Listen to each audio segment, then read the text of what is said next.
Hello and welcome to Versus Live. I'm Ross Merriam. And I'm Corey Baumeister. And we've got Rob in the booth. Say hi, Rob. Hi, Rob. Rob will be taking all of your questions, comments, concerns, burns, maybe some sympathy for the Bengals' close loss in the Super Bowl. Ooh, yeah. We're surprised you made it to work today, Rob. Yeah. It's sad. I don't know. I don't think the words.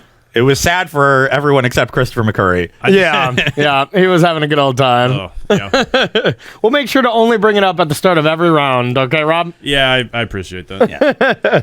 The good news is that now you have like 8 months to pick up a single offensive lineman. I know, right? Yeah. I know, and maybe you'll double team Aaron Donald at some point. Just maybe you'll learn. I don't know. I'm trying to think of some funny joke, and I just got nothing. Yeah. You're too broken inside from the weekend. There's two things you got to fix, and they're pretty easy. They're at least conceptually easy fixes, but easier said than done. But Rob will accept it. Yeah, all of that sympathy. Tag at Star City Games so he can see your comments and send his favorites over to us. If you watched last week, which you should have, it was great. It was except good. for the fact that I didn't do a lot of winning. Spoiler alert. No, that's all right. I think you're supposed to say spoiler alert before you then spoil things, though. Yeah, but what are they going to do? So what you will know if you've watched last week that for these last couple weeks of Versus Live, we are going through our favorite deck lists from different levels of tournament play when that used to exist.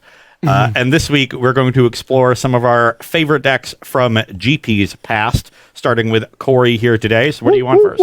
Yep, GP day. So, it's Corey day to start. You're going to be doing your GP stuff on Thursday. But for me, this is probably my third favorite. I think they escalate up in my favorite level, I should say.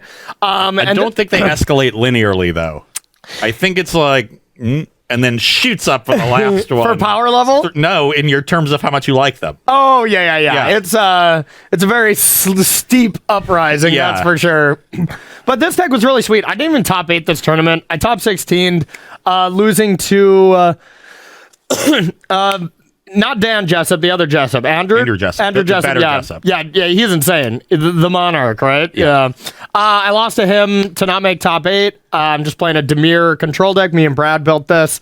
And then I think we gave it to Pete as well. And I think all three of us were either 8-0 or 7-1 after day one. So we were doing good. And then none of us top 8'd, but that's not the point. But it's just a really sweet deck that gets to play some of my favorite cards. Gonti, Glint Sleeve Siphoner with Aether Hub, the Scarabian Genius, Vraska's Contempt. Like it was a really fun one to play. Champion of Wits is super fun. This is the kind of Magic that Standard should be about. Agreed. This is mid-range Magic. I've got a reasonable curve of creatures. I've got a good amount of answers. Yes. I have cards that are really good in the late game. I have cards that are good in the early game. I have ways to use my mana going along. But there's removal. Yeah. But I don't have any sort of over-the-top combo kill you kind of card like Galvanic Iteration plus Alrund's Epiphany or Wilderness Reclamation or Fires of Invention. No real busted mana engines. You're playing fair up the curve. Or ridiculous combos or anything. To be fair, all three of my decks are standard. I really started to get into my love for Modern kind of after that GP grind, and I feel like the standard GPs were much more prevalent. They were always right after the sets. There were Moderns and stuff, but I swear it was like a 2 to 3 to 1 ratio or something. They didn't do a lot of Modern on the GP side of things. That was more the SAG side of things. Yep, exactly. So, played a lot of different standard tournaments, and just going to be some really fun ones today. And you're going to be playing against the sort of main villain of that era. This is Mono Red. It's just a good deck, It is not your, traditional Mono Red, low to the ground, hyper aggressive strategy. It has really good curve out draws. It can end games quickly if it needs to, but it also has plenty of card advantage. Chandra Torch of Defiance. It has hard to deal with threats like Hazaret, the way you have the Scarab God. It has Bomat Courier as its 1-drop to generate more card advantage. Earthshaker Kenra has built-in card advantage with the Eternalized mechanic. So and correct me if I'm wrong, this was after Copycat got banned, and then stuff from Teamer Energy got banned, and Raminac Ruins Ferostodon, we were talking about that weird ban, and this was like when the dust settled. This is kind of what we were still playing, right? This was the year after that. After the copycat stuff was shortly after Kaladesh and Aether Revolt, right? Yeah. Aether Revolt in particular, because that's when we got Felidar Guardian. And over that year, we spent a year every single new set or new banning thinking, okay, now we can play non-energy decks, and eventually somebody would figure out the next busted energy deck. Yeah. And finally, after that invitational or at SCGCon Winter in December, this is the one that Andrew Jessup won with Teamer Energy, but the full-on fair Teamer Energy. Yes. Everyone realized that, okay, maybe we just need to ban Rogue Refiner and Lay of the Land, whatever it was called. Attune, yeah. And that's what they did, but they also took out Ramunap Ruins and Rampaging Ferostodon for whatever reason that really still doesn't make any sense. That card was wreaking havoc in the sideboards of some mono red decks, okay? Ramunap Ruins occasionally dealt 2 damage. For 5 mana, and you Stone Rained yourself. So this was that next year, and with Attune and Rogue Refiner out of the format, that's when we finally got to explore not non-energy decks per se, but energy in different colors. Yeah, exactly. Now we switched to just Glint Sleeve Siphoner being, honestly, just an incredible card. It's as close to Dark Confidant as we got in Standard for that power level, or for that mana cost and stuff. So it was pretty close, but yeah, this was a very toned down Standard, and God, it was a weird deck that won this tournament. I remember looking at it, but I can't remember now. But yeah, just looked way different than some of the other Standard decks we're going to see. Yes. Yep. Definitely. And, this should be a good matchup. We're both playing on very similar axes, but the onus is going to be on me to end the game, though not necessarily go all in to end the game by turn 5. I've just got to end the game really before the Scarab God comes down with enough mana to activate it. Yep, that's fair. The Scarab God will get you. 9 mana Scarab God is the thing I'm most afraid of. Yeah, or even just turn 5 and you don't have an answer for it. That'll be problematic. So, all right. Well, I got you last time, and I think we're 3-3 for this marble battle. We are indeed. Oh, boy. Okay. GL to you. To you. I don't think we're even. We're not? Roz is still up 3-2 because we technically are odd because we started counting on a Thursday. That would make sense, because I do think I can only recall the 2 I won last week. Maybe I'm up 3-2. Yeah. Okay. It should perfect. be 3-2 in favor of Ross. All right. Well, thanks, Rob. I just lost the show here already. Okay. I will keep my hand. Yeah, me too. Nothing amazing, but Lead on a mountain. Just a mountain. What a time to be alive. All right, I got a pool. Pass to you. I will play a Karizev. Karizev. Oh, who knew that little Ragavan that they'd be bringing with was going to cause so much havoc? Okay, what do I want to do here? All right, I'm going to play Glint Sleeve Siphoner, and I'm going to get 1 energy. I don't have the dream start of Aether Hub as well. And in fact, this card is probably not that good in the mono red. Who knows if I sided it out or not, but... Yeah, still a solid card. Yeah. Can trade for a creature potentially. Though this turn it will not be blocking. Play a Kenra, attack, get my monkey. Attack for 5. Yeah, you go to 15. 15. Pass the turn. All right. Tap, a draw. I'll attack, gain an energy. I'm at 18. And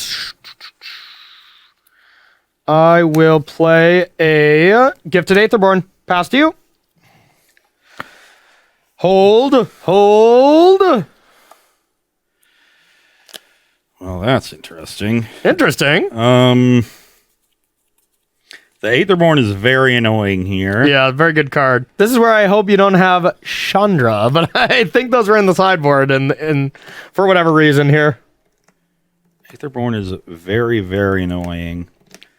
But I don't want you to draw cards off the Siphoner. So I'm going to play another Kenra. Okay. Get the Aetherborn. Get in for 7. Okay. Puts you to 8. Yeah.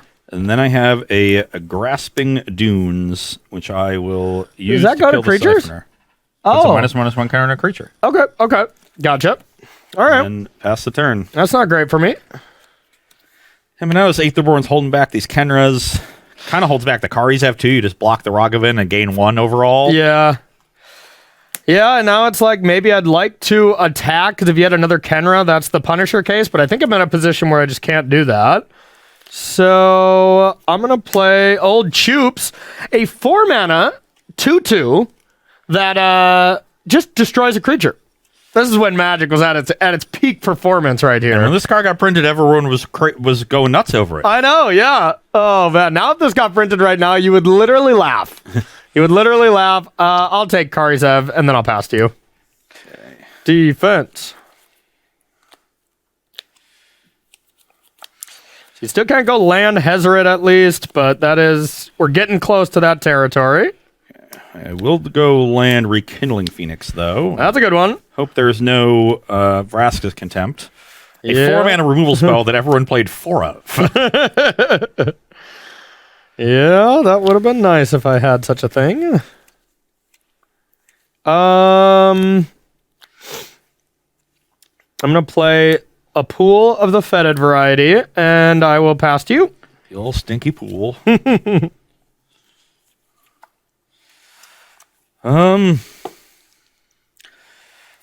Okay, I guess we'll go ham. Get in with everything. Okay.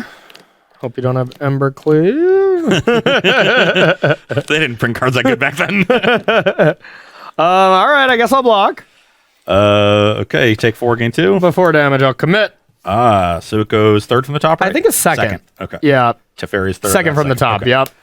I'll gain 2. Yeah, so you gain 2, you go to 10. Go to 10, yep. Yep. Post-combat, I will Magma Spray the Gifted Aetherborn. Okay. Finish that off, and now I'm ready to eternalize some Kenras. Ugh, I don't like that. How does Eternalize even work again? It is an activated ability. It is not a recast of the spell. Yeah, it doesn't cast it. It's not like Escape. Okay, good to know. Good to know. All right, I'm going to play Champion of Wits. My fancy little card. And let's discard... It's awkward because depending on what you have... Well, you don't have Hezret in hand. That's pretty safe to say. I think you would have cast that one. I don't think there's a 5-mana spell in this deck. So I either have a land or another 2-damage burn spell. Yeah, that's fair. That's fair. Okay, let's discard these 2 cards since I can't Essence Scatter that. And I got a Gifted Aetherborn. Pass to you. And I did indeed have the land. Okay. So I will Eternalize Earthshaker Kenra. Okay. I will target the Aether.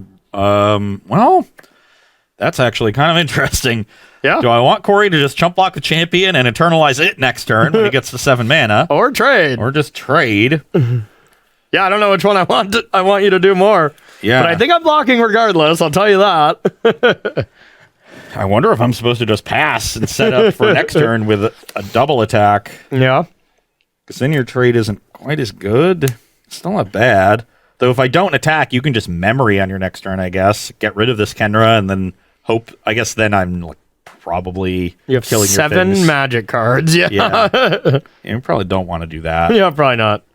But I do remember doing it when I just Hazoret was on the battlefield. I'm like, I can't beat that. You're so low. I actually think I don't want you to champion. Okay. So I'm going to target champion, and I guess, if I'm targeting champion, I probably don't want to attack then. Because I could find a 2-mana burn spell on this. I could Kenra here and get in a better attack. Later, I could also potentially see you not hit land 7 and then maybe then target the Aetherborn. I really don't want you to champion. You're so low on resources right now. I like championing. Yeah, I'm actually going to pass, as awkward as that is. It is kind of awkward, but not the worst. Surprisingly good set of plays there from Corey's side. Yeah. I would like to draw another Magma Spray next turn. Yeah, Go that'd be with this good. mountain in my hand. Too bad there's only one in the main deck. Yeah.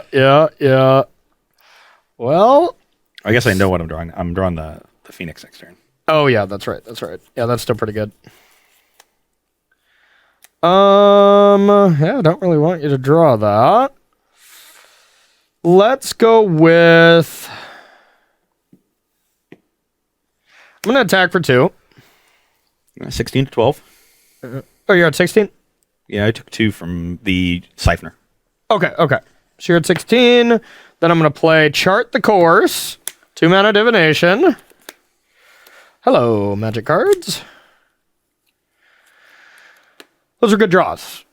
Those were good Magic cards, I must say. Now let's see what I want to do. I think just land and go. That's not good. Well, I think this is pretty clearly a turn to just Eternalize, because I could easily double spell with the Phoenix next turn. Yep. So I will do that and target the champion. How did this work with removal spells? If it's a shrinky removal spell, it'll be good for you. If not, Which I don't think those existed. So Fatal Push, that kind of stuff doesn't... no. It still would not be able to block? Yeah. Okay. The game will check last known information. Yep. All right, then. Okay, attack for 8. All right, I got a Contempt on one of them. Okay, so you're going to go to 10. Yeah, go to 10. And then I'll pass the turn. Okay. Corey knows about this. The Phoenix. So from here, I feel like I only have one choice as far as what to do, and it's play Gear Hulk now because you have the Scavenging Grounds, and then we'll just get rid of that. I'd like to hit the Phoenix, but my 2 draws were Vraska's Contempt, Gear Hulk. Yeah. I'll attack for 4. I'll go to 12, you go to 14. Yep, pass to you. It's not looking good. Yeah, now we're turning that corner. I had the Field of Ruins to shuffle this away at one point, but I was one short of being able to do that plus Gear Hulk.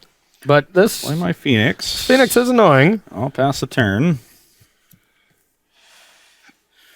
Oh, hello. Our great grand Gonti father.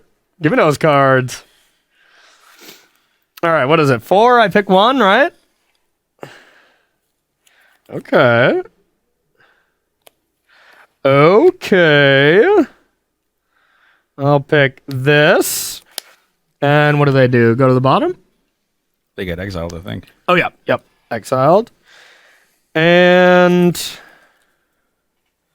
then I'll come in. My guess is Corey found a removal spell for the token, but I am at 12. Like, it's not like I can just take 7 and sit here. So I will, I guess, trade for the Aetherborn. Okay, I'll go to 16. You go to 7? Yep. I have a shock for that egg. And a Siphoner. Pass to you. Oh, yeah. Well, that is irrelevant. Yeah. Jeez, you just hit 4 spells off the top? Yeah, I had a Braid, Hazaret. I had the mid world. game. I drew 3 lands and a Phoenix that I knew was there. You want it for GP week? Do 2 pre again, like we were doing last week? Sure. Doesn't matter to me too much. All right, Rob, you got any questions over there? God, I love this deck, though. Yeah, somebody was saying they were very happy they got to talk to you all this weekend in Philly and wanted to know what you thought about your deck choices that you played this weekend. Excellent. Yeah, it was nice to meet everyone in Philly too. I know I got to sign a bunch of things. I got to take a picture pictures with a bunch of people. It was really fun. But yeah, I think I felt pretty good about my choice. The only thing I regret is that my tiebreakers were slightly worse than Ross. So he took 18th and I took 20th. So he has the bragging rights of him having the better deck call. But no, we basically did identical, which is kind of what we were thinking. We both went 7-2. And, I don't think you were really agonizing about playing Shadow because you didn't play as much Shadow anyways. Yep. But I played both of them and still just think both of them were great choices. So I could have saw myself playing either one, and I still think they're both excellent choices, moving forward. I guess we got the new set, so everything's a little different, but... Yeah, I think if I had to do it again, there were only a few cards I would have changed. Yeah, one for me in the board, that's it. You can find an updated list in my article that should be live now. Yep. It got in a little bit late yesterday because we were driving back from Philadelphia. Yep. There's a chance Cedric didn't get to it, but I think he did. So, I thought the deck was great. Lost twice to Isn't Murktide, but in 2 very close matches, one of which involved me throwing away a game. So and then beat everything else, and the deck felt really good. So very happy with my deck. hard to be disappointed with a 7-2. That's a very good win rate, but Yeah. always feels bad to be just shy of that top 8. Or even top 16 for X and 2, Yeah. like, and I honestly, I had like the exact same scenario too. Like I chucked a game in one of my losses, just a bad play, just really bad. And then I just got beat one round and stuff too. And then I played as a Delver, and I don't know. I didn't test enough to play anything else, so I kind of had no choice there. But only went 5-3 drop or whatever for there. But it was still fun. It was a fun weekend. I did not play Legacy. You took that off, Wisely. huh? Just did some chilling. All right, you are first. Yeah, I'll keep this. Yeah, I'll keep. I have a Beaumont Courier. Bomi. Oh, I forgot about that magic card. 19. It's probably just the deck's best card. All right, pass to you. Wait. This is a haste creature too. 16. No push. There we go. Pass the turn. No push, but I got the gifted Etherborn. I'll pass to you. Oh, that's a tilt. Canra. Dang it. Got in for 5. Okay, 11. You're up.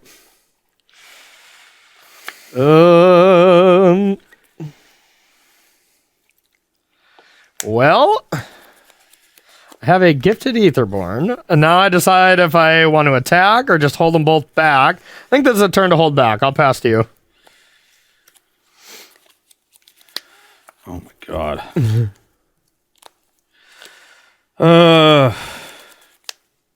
Pass the turn. Yeah, I figure even with one removal spell, you just cannot attack this turn, and that's kind of the goal. That was an excellent draw. I will play Champion of Wits. Yep. Draw 2. Discard for sure this. And probably just the other Field of Ruin. Doesn't seem that important. And then I'll pass to you. On your end step, I'll Magnus Ray the Champion. Okay.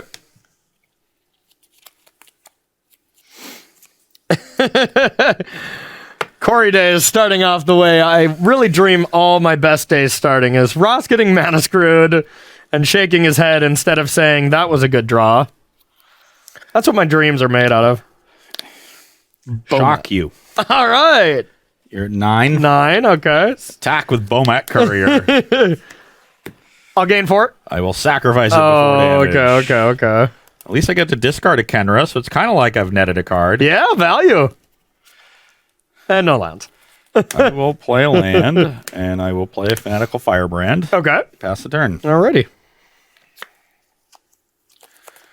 Okay. Now I'm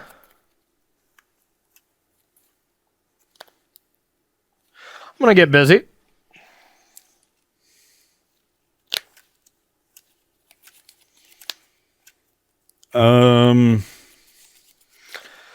Get busy living or get busy dying, gifted Etherborn. With the way my hand looks, these cards are not going to do a whole lot. The cards on the battlefield. Okay. So I'm gonna make this trade, I guess. Yeah. Block.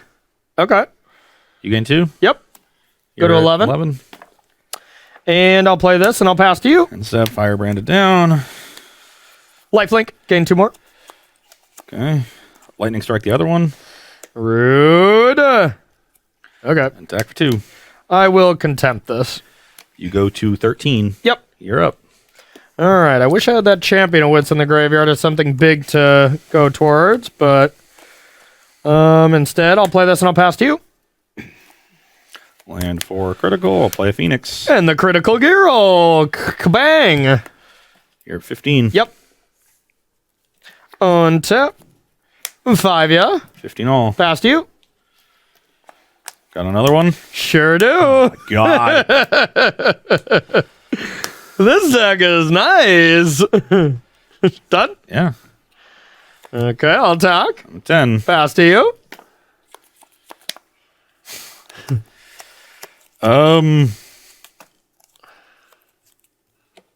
You're up. I will cycle. Fetid Pool. Attack. I'm at 5. And pass to you.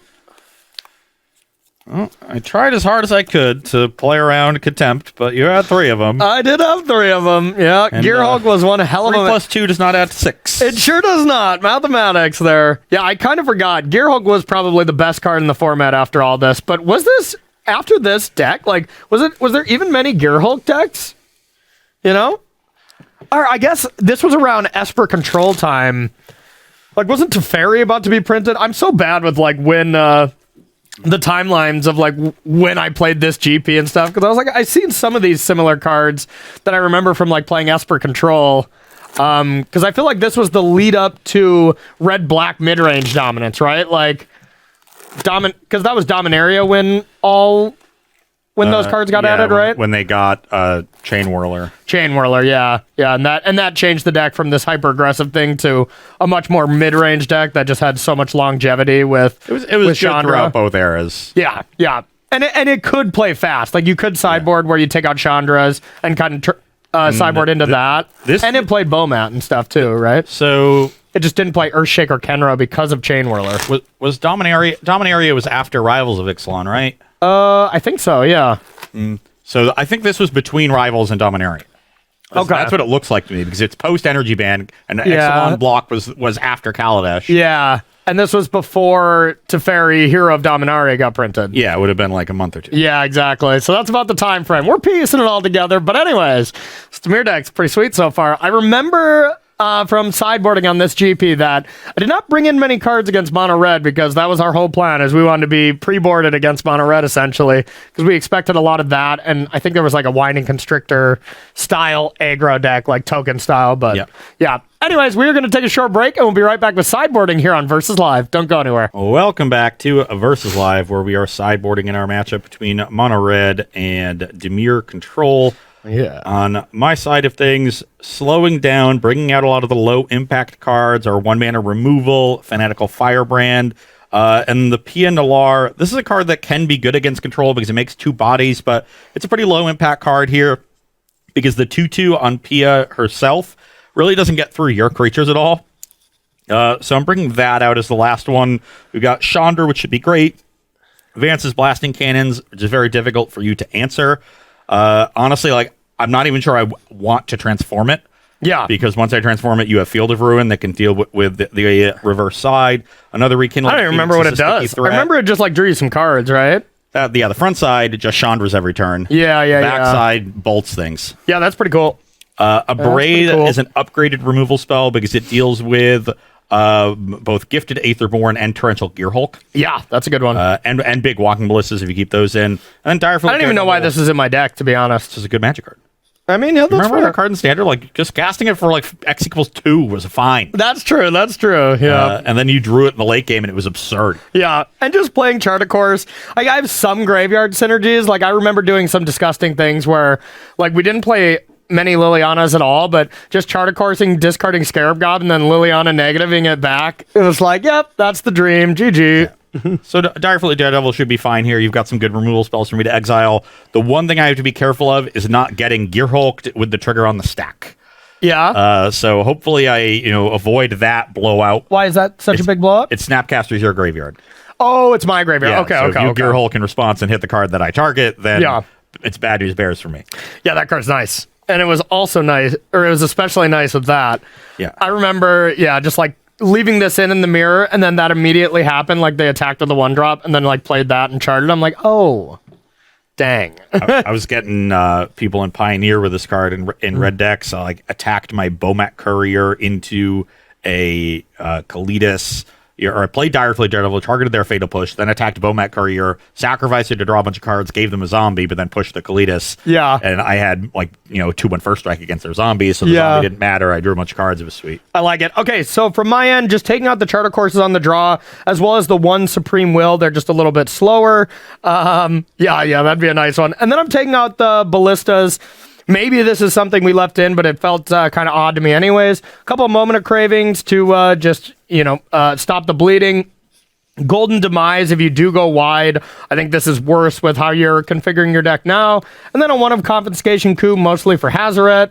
And then commit just a good Magic card. Yeah, good and Magic card a way to against you. take a Hazaret off the battlefield. Yeah, and now I just realized why there were so many Field of Ruins. You would just commit things and then you'd field them. Yeah. Yeah, because I had that option last game, but I just didn't care about your Phoenix when I drew Torrential Gearhulk into Vraska's Contempt. That was a nice one. That was better than my 3 straight lands. Yeah, that wasn't great for you, but... All right, let's do some battling. Maybe I can make like 5 land drops. Well, you kind of want that 6th one. Yeah. Earthshaker is a heck of a Magic card. I'll make 6 and then stop. And then stop forever, yeah. Yeah. 9 and 2. Yeah. You know, that averages to 5.5, so we're close. Yeah, and I'll take 7. I'm a larger deck here. The one thing I want to do here, we can't go to the next match until I cast the Scarabian Genius. You know, I mean, come on, this was a Scarab God deck. That was the whole point of it. Bringing back Gaunties and stuff from your yard, like that was disgusting. Keep my hand.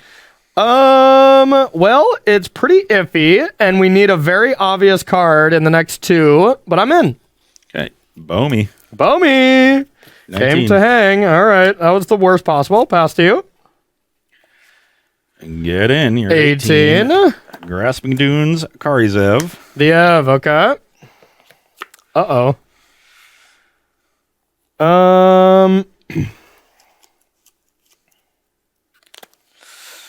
Well, this is awkward. I have a Drowned Catacombs, and I'll pass to you.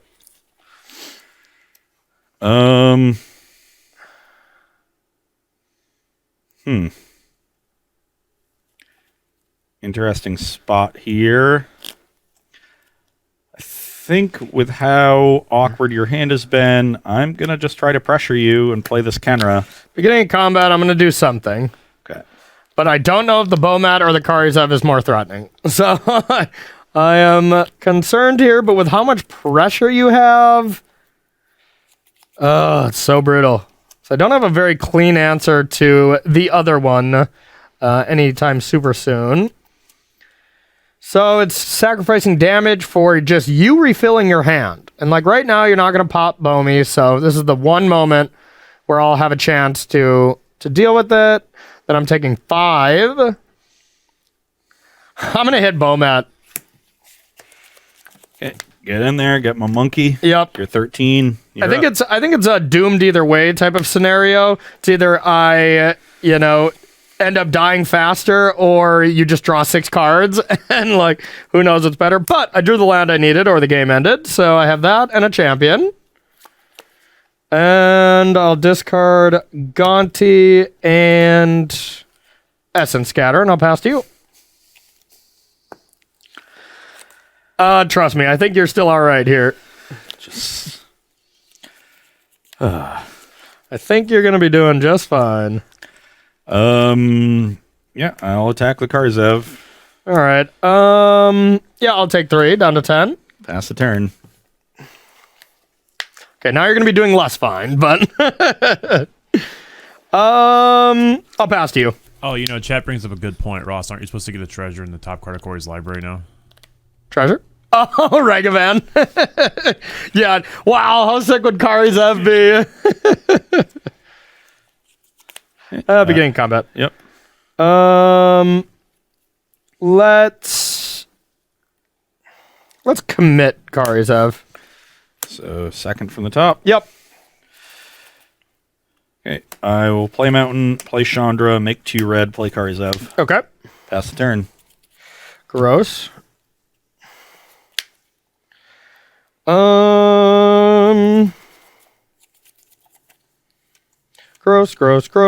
Gross.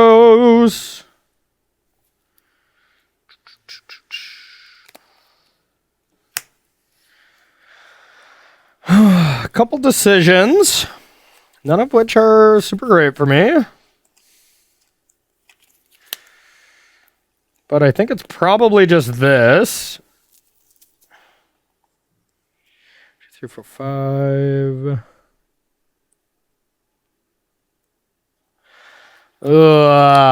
So I know your top card is Karizev?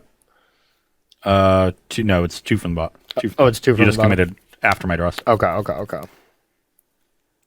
Touche.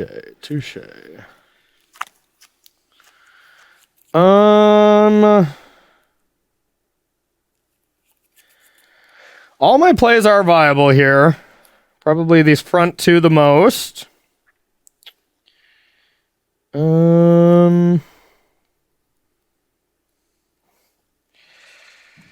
Let's see. So many punishing cases to think about. I'm at 10, huh? 10 life points. 10 life points. Let's go with stall. All right, I'm just going to contempt Chandra. Brings you to 12. Yep, and then I'll pass to you.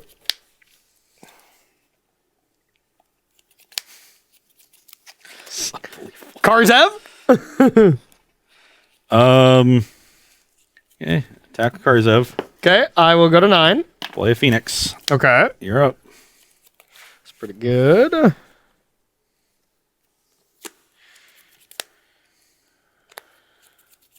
So I know you're drawing Karzev now. So let's coop that. And then I'll pass to you. Yeah, you get the egg and stuff, I think. So it's No, not. You do. Oh, I get the egg. But the Phoenix is in my grave. But the Phoenix is in your graveyard. Okay, yeah.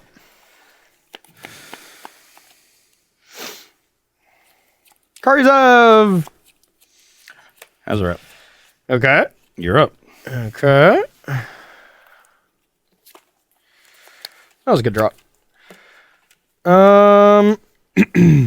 So I have Liliana. That was what I was contemplating about the Chandra turn. So now I can either just make a 2/2 to kind of just chump block Hazoret, or I could return Gonti, which is kind of cool. I think I'm just going to tick up and hopefully try to mill a Scarab God. Oh, I would like that contempt. And I'll pass to you.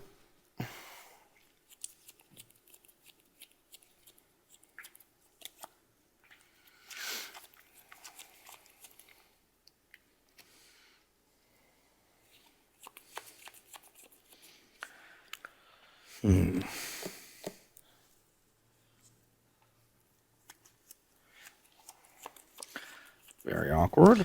Awkward.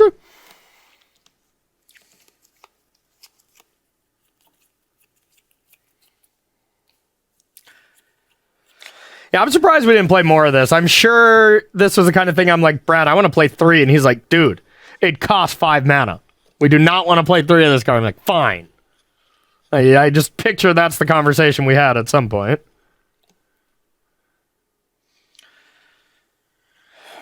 Nine. Yep.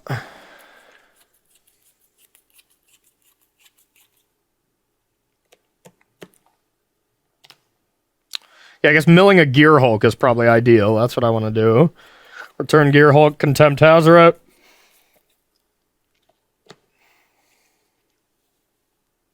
I don't like that you're counting. My hand is not good. Okay. No, it's at least one Karzev, so that's not great. I think I have to braid the Phoenix. Okay. Get that out of the way. You get an elemental token. Okay. And now the question is whether I want to throw this other Karzev away so I can attack with Hazoret. Yeah. It's reasonable.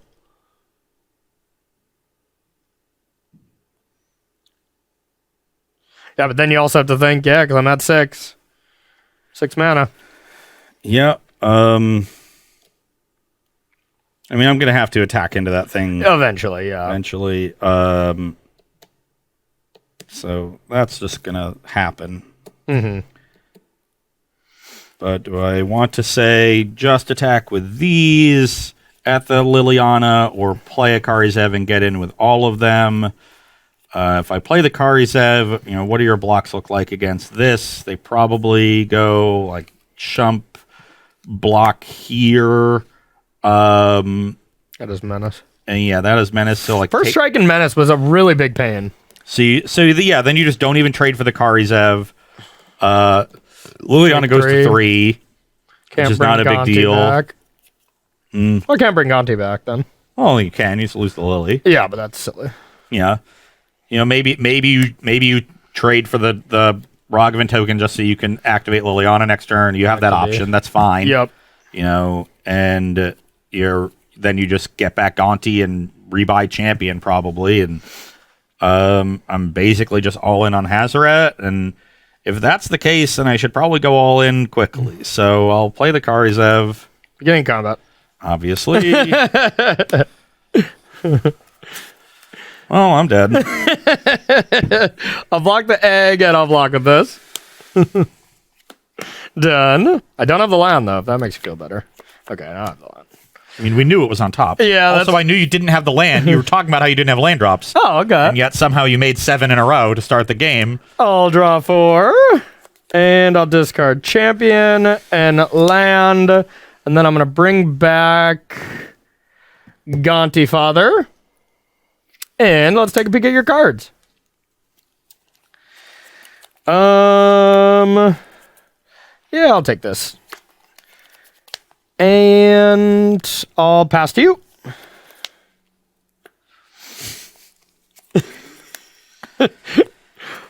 Were you not a mono red player, I'm guessing? Take 2. Okay, 7. Attack you. Block with Justin. Go. All right, draw. Let's tick this up. Mill 2. Well, hello, friends. Welcome to the party. And I will attack for 6. 14. Yeah, put you to 14, and then I will bring back another champion. Internalize it. Discard this and this. Play this and pass to you. Yeah, the old Champion of Wits chains were absurd in this one, that's for sure.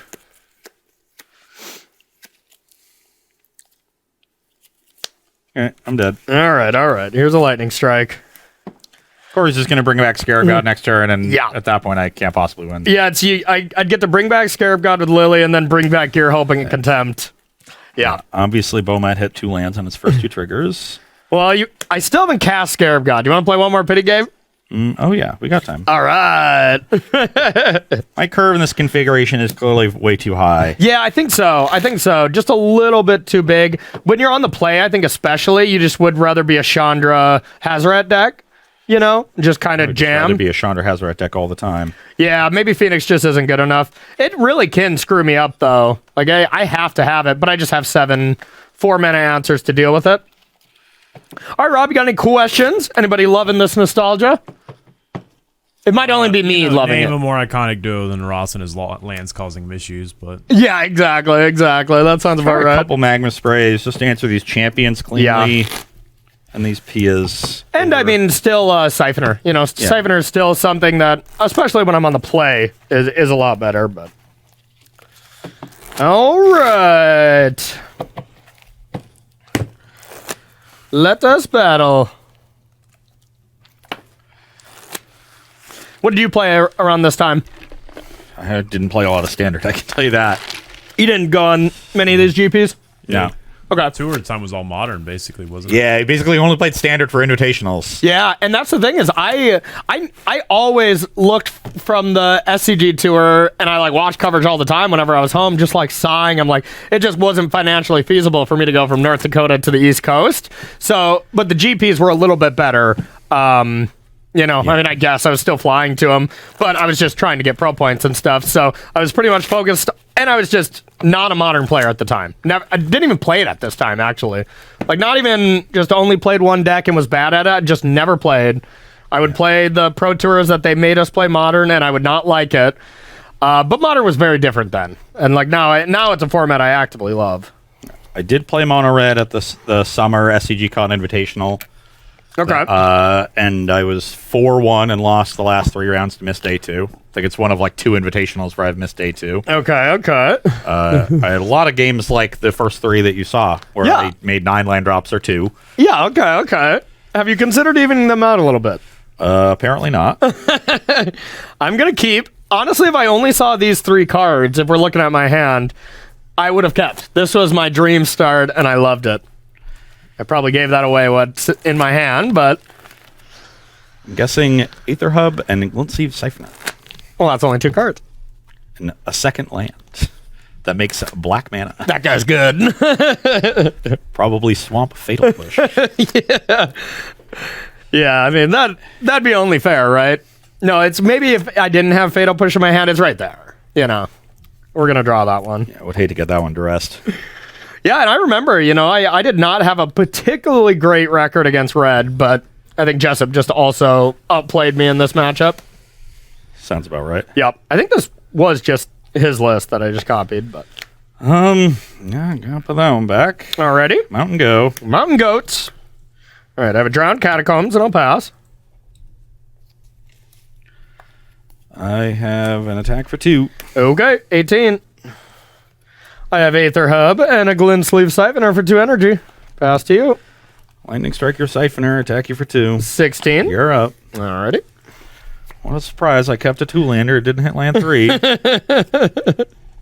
you feeling about that? Is that something you're loving, or...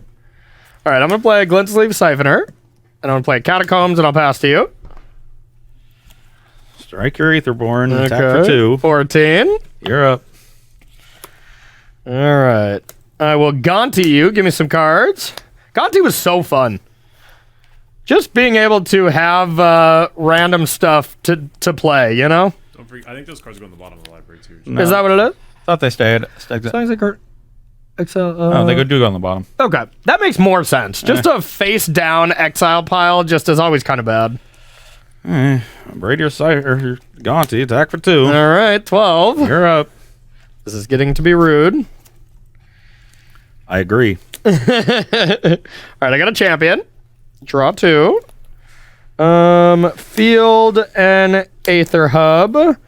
And then I will play Kari Zev. Pass to you. That was not the best of hits, I'll tell you that. But not the worst. Dunes, On-Crop Crasher. Oh, that was a card. Exploit on your champion. Okay. Yeah, that was a heck of a magic card. All right, so I'm down to 9, and you're at 20? Yep. Okay. You're up. And now it just doesn't untap next turn, right? Correct. Okay. Oh. All right. The Scarabian God, and I'll pass to you. I got some options. Bringing back Gifted Aetherborn was ridiculous. It just becomes a 4/4. The Scarabian Genius has arrived.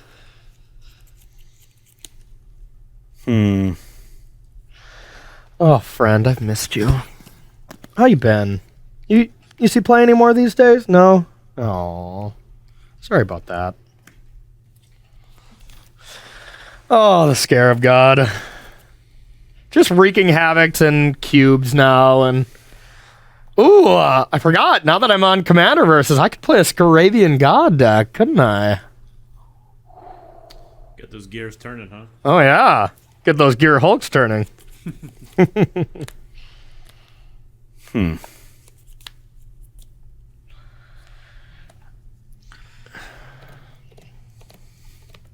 Okay. Land 4. I will Chandra, make red mana, play Bomat Courier. Okay. Pass the turn. Alrighty.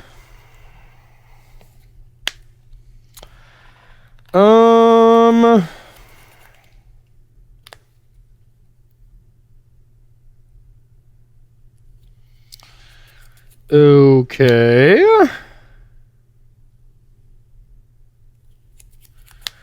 I will...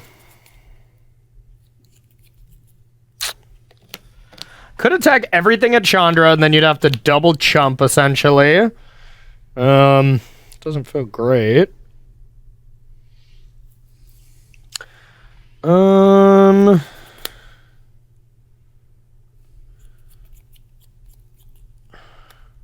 I My hand is good, but it's still kind of awkward. I really wanted to land.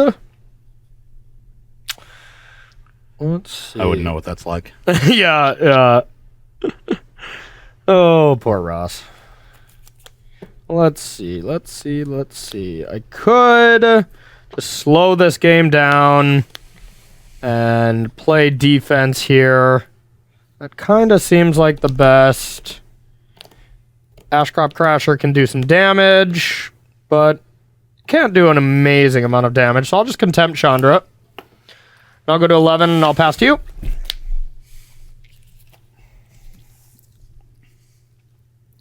Wanted to try to do something about that Crasher before it can activate again.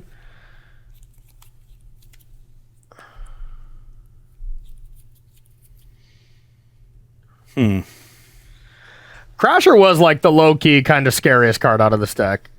It's like a second one here is like really, really strong. And So you're telling me it's good that I have the second one? that is good. I got the land 5, so I can Grasping Dune's Champion and just get through for 9 here. Yeah. And that's pretty good. Yeah, I don't love that. Let's set up Corey to just return champion and draw a bunch of cards. But he's light on mana. He'd have probably 2 mana to work with. I assume in 5 draw steps he would find a land. Yep. You could do it on upkeep too and see a 6th card. Would probably want to do that so you could gain some life. Or no, it's just I lose life. Okay, perfect. It's not a drain. Nope. Okay, well that's good then. Yeah, that was the one card I didn't want to see here. That's for sure. The problem then is I'm really not doing anything after that. Because the Crashers sit there for a turn. So Yep. But I put Corey in a spot where I could draw. I guess I have 2 Chandras, 2 strikes. Hazoret won't do it because I don't have the mana or cards in hand. A little awkward that I also would have tapped out in that scenario. So you could kill the Baumeister Courier, which is how I'll reload. Yep. Yeah, a lot to think about. But if you spend a removal spell on a Baumeister Courier and just let me untap with the Crashers again, like that's also not great. I think you should just attack with both Crashers, no exploit, and just, see what happens. I do think this is the line that leads to me winning a game. Yeah. Probably is also a line that leads to you having Fatal Push here. I don't. Okay, well, I will exploit, make your creatures 6, not block. 7, 8, 9, down to 2. You're up.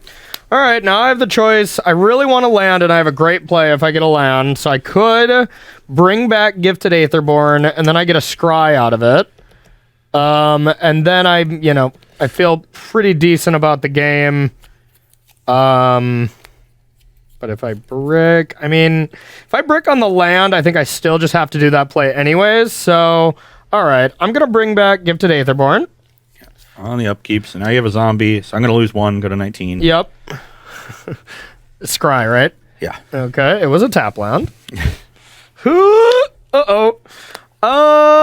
Well, I guess I just have to say go then. Pass to you. Okay, I would like to draw another on-crop Crasher, please. Yeah, I bet you would. You got a lot of lethal draws here.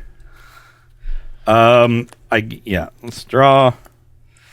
That is one of them. Ah, dang it. Yeah, if I hit a land, I had Moment of Craving. Yeah. Yeah, Moment of Craving, the Bowmat, then I go to 5, then I attack with a 4/4 lifelinker. Then you go to 4, and I have a lightning strike here that... Yeah. But then I'm getting 4 a turn, plus I have this. So, but yeah, that was brutal. I don't know. Maybe I couldn't have made that play and just tried to Moment of Craving, but then that's all I'm doing this turn, and then your Crashers just kill me. So I think I had to take the risk. Yeah. Yeah, it was close, but... I had the 4th lightning strike 2 turns later, too. All right, fine. You can have 1 game. Ugh. Today's a fail already if we didn't, exo... Actually, this matchup is not the bad one. There's one matchup that I recall being a little bit bad that we're playing next, but then the other one is actively close as well. So, yeah, all right. So that's going to do it for our first round, everyone. Dimir mid-range. I don't know what we were calling this. I think they usually called it control, even though it was more of a mid-range. Was it mid-range? These decks probably was called backward shoe or something. Deck names back in the day were like, so much more creative. I feel like this deck... That was a while ago when they were that was like over 10 years ago. Yeah. When people got to do things like that. Yeah, I miss it. Be like, this deck is called what? For why? No, I'm not even now gonna you ask. just have Nick and Cedric, like just no sirring all that. I'm of the ilk that every single Magic deck should be named after a cereal. So back in the day, you used to have Fruity Pebbles and then Cocoa Pebbles and Cephalid Breakfast. And Excellent. Well, that's perfect because next up, I'm going to be playing Reese's Puffs. What are you going to be playing against me? Cinnamon Toast Crunch. Okay, so that's going to be a tight match. I'm going to be playing my green-white devotion deck, which is definitely my second most favorite GP deck. It's what got me back into the pro scene. Not anyone else's. Oh no, it's not. So if you were watching that GP live and you still come up to me at tournaments and complain about how, you didn't want to watch that match, because honestly, it even happened this weekend. Not many people loved watching the finals of that, but we're playing it against the deck that was probably the most popular at the time. You're playing Abzan midrange, Abzan aggro. This is Abzan aggro. Abzan aggro was actually close. Okay. The mid-range one was the one I destroyed. I was thinking of playing Chad Kessler's list. That's who I beat in the top 4, and that one's not close. This one, I got beat in the Swiss by Boswell. That's Andrew Boswell. Yeah, he played Abzan aggro a lot. Yeah, okay. I thought I stuck you with Abzan mid-range, but no, Abzan aggro is a good one. I'm still not super confident, but... Yeah. Well, he beat me in the Swiss, and I made a huge misplay, and I was like life tilting. This was back when I could not handle the swings. You're a young Magic player. I hadn't top 8'd a GP. I made a mistake. I let that derail every single one of my tournaments until I kind of got that aspect of play under control. And honestly, it's not an easy thing to do. When you're getting at that cusp where you're starting to be like, okay, maybe I can top 8 some of these tournaments and stuff, and then you make some detrimental mistake, and you're like, okay, maybe I can never do it. Like you go from that switches, and I had not gotten over those swings of like, just let that be pushed aside and play the next match kind of thing. I wasn't there quite yet, so I was still life tilting, but luckily my deck hard carried me because it was super sweet. So we're going to take a short 5-minute break, and we'll be right back with round number 2 here on Versus Live.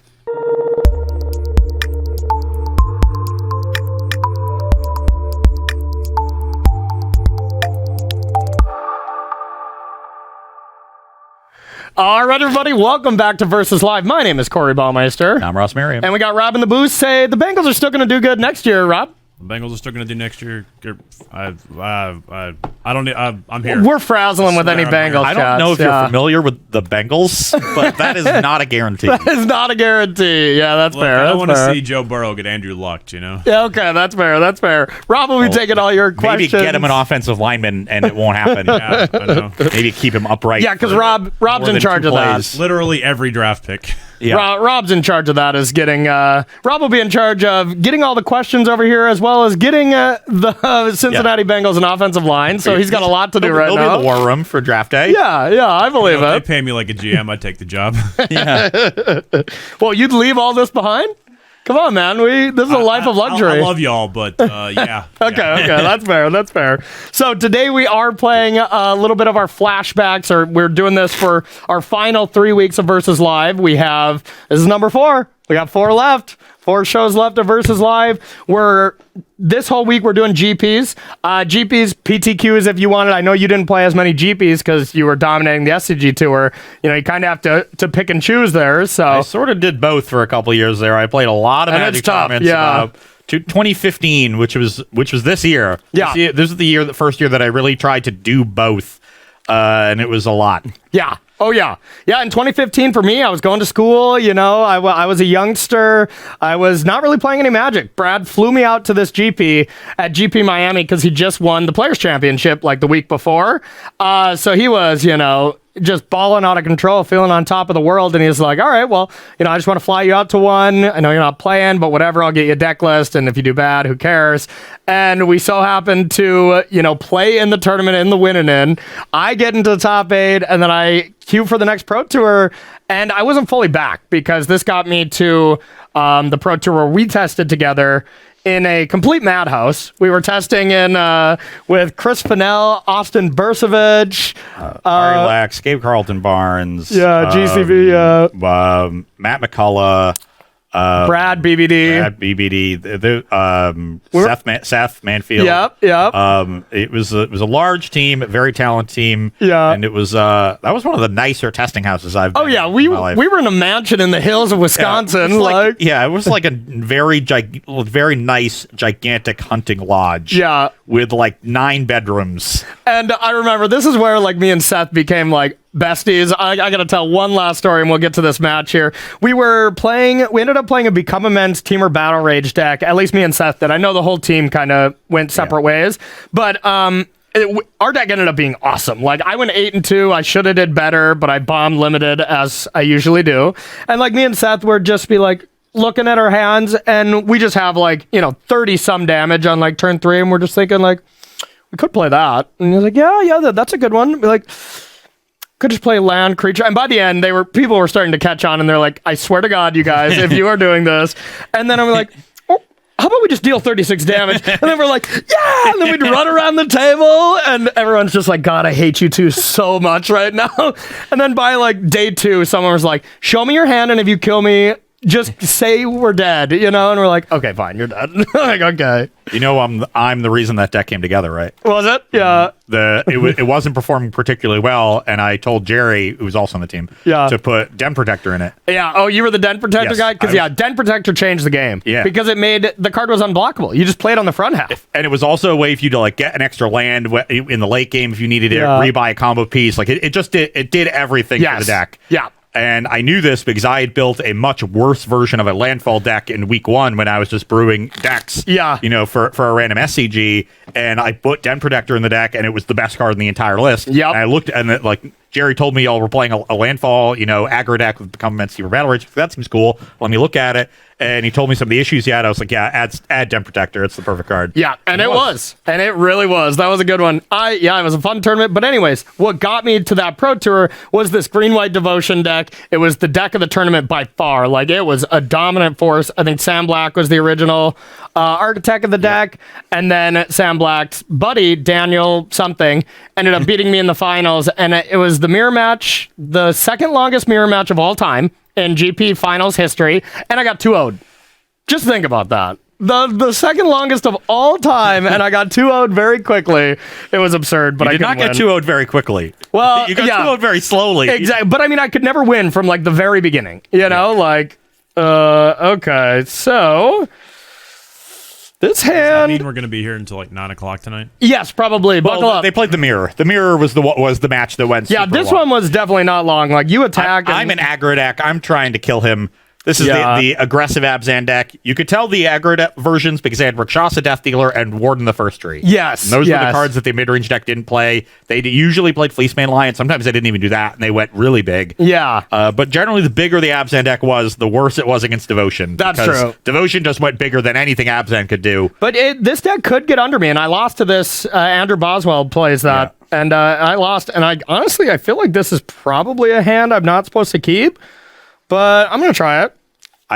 For everyone at home, I also played this deck at GP Miami and went like 10-5. Yeah. Which didn't net me anything at the time because that was the era where you can only count like 6 Grand Prix. Yeah, that was a weird one. But if you see those high Sentinels of Arashin in the sideboard and wonder why are they there, I was the one who got them in there, and I don't remember why.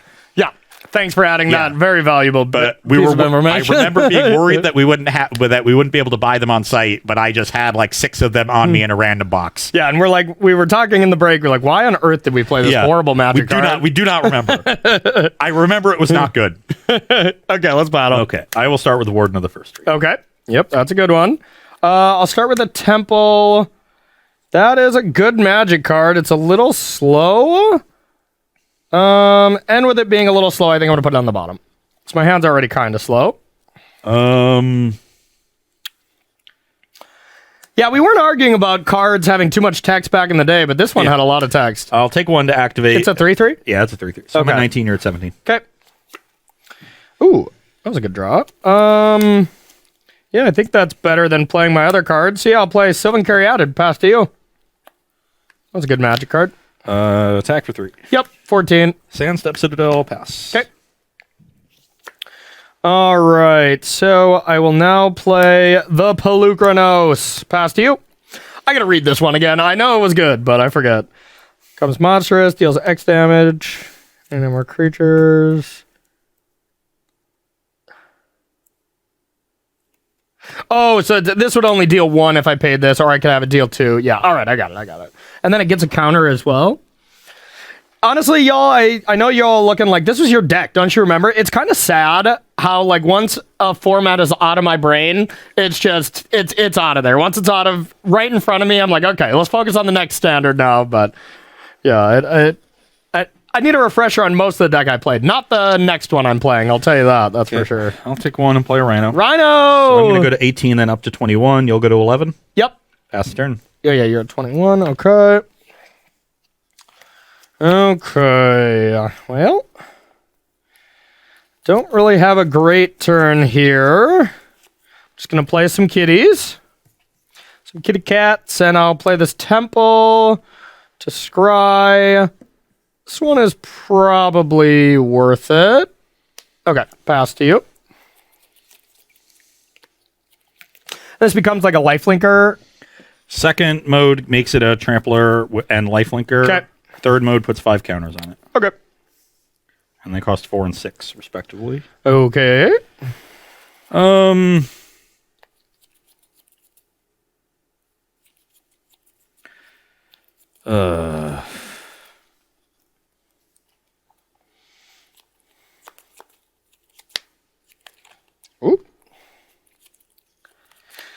Yeah, I do not remember what kind of stuff was in that deck. I know you played like Wingmate Rock. Kind of did stuff like that. I play Sandsep Citadel and pass. Okay. I'm going to untap, draw. I'm going to play this absurd magic card, Courser. Yep. Reveal it. Oh, you just reveal it? Yep. Okay. Oh, that's why that card was lame, huh? All right. Then I'll gain 2. You're at 13. 13. I don't really want to attack yet, and I'll pass to you. That is the card. End step, I'll take a pain and level the Warden. Okay. I'm at 20. Yeah, and I never really tried to be the aggressor. It's like I win this long game, so I just like played defense. I'm pretty sure I didn't do a lot of attacking. Yeah, now when it goes to 6, it like becomes absurd, right? Gets 5 counters on it. Okay. So it goes to be an 8/8? Yep. Okay. So I think that's sort of my plan. Probably. I don't know. I don't think we had Valorous stances in the main deck, but I don't think that was a card yet. oh, it is. It's in my deck. Oh, okay. Well, then yes, I played lots of them. That's not really a card that Devotion really wanted to play, at least in the main. So if I attack now, you can just trade for a Pelucranos and a Fleecemane Lion, which doesn't seem great, because then I just have a Siege Rhino against Whisperwood, Courser, or Fleecemane Lion. So I think I might just have to go like super all in on this Warden and pump it for a couple turns and hope that's good enough. Okay.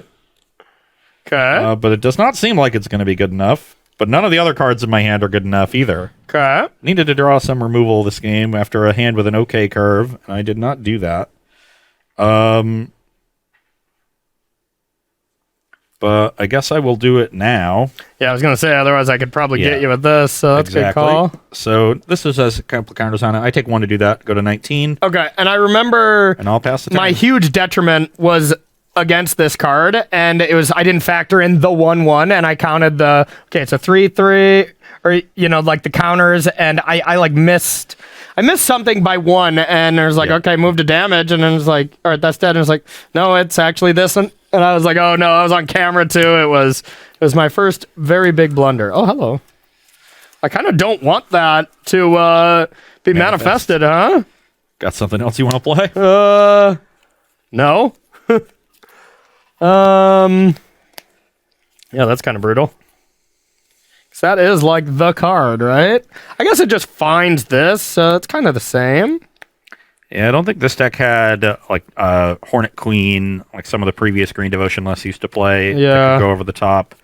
That would be pretty good in this matchup. So it's an 8/8, right? Yeah.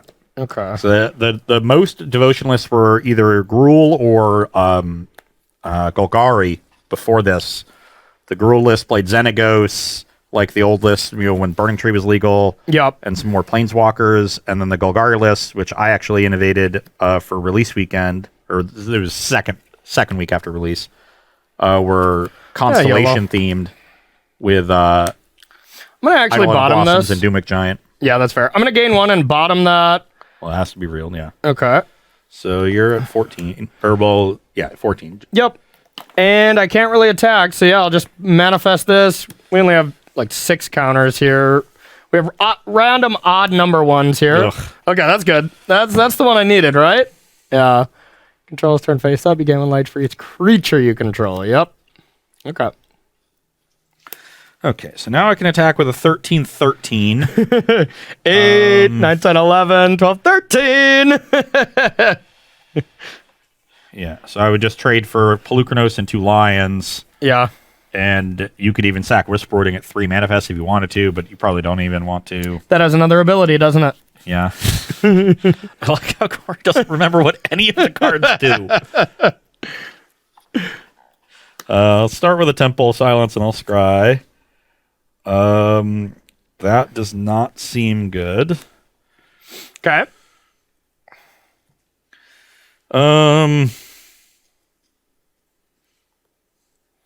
Yeah, this deck just raced that card. And then if you get Nykthos, then the game truly just shifts. Well, what I needed was for these Boon Satyrs to be Herald of Torments, then I could have left this on top and bestowed and made a big flyer. Oh, that would have been good, yeah. Yeah. Then next turn I'd be attacking you with a 16/16 flyer. But that was the nice thing, is this deck wasn't known yet, so none of these decks were prepared in that kind of way, you know? It was somewhat known. Yeah. Sam had written about it, but nobody realized how good it was. Yeah, exactly. Nobody really put a bunch of effort into figuring out how to solve it, though they eventually did. So 13-13. Next turn it'll be 18-18, and you're gonna have probably 2 more manifests, let's say, with the mastery activation and a Whisperwood trigger. So this is already 13, and 3 more manifests gets you to 19 when I'm at 18. And then with 1 more land every turn after that, you're making 6 power, and I'm only making 5. So my Warden plan no longer looks very good. Yep. The problem is neither do the cards in my hand. Excellent. Excellent. So I have no idea what to do. Okay.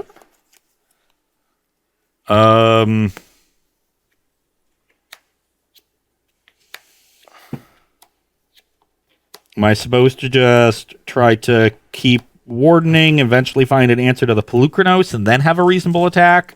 That's probably not happening because I'm falling 1 point behind every time. Yep. And I need to get like a land and a Valorous Stance, or 2 lands and a Hero's Downfall, because I'm always going to need to activate the Warden every turn. Yep.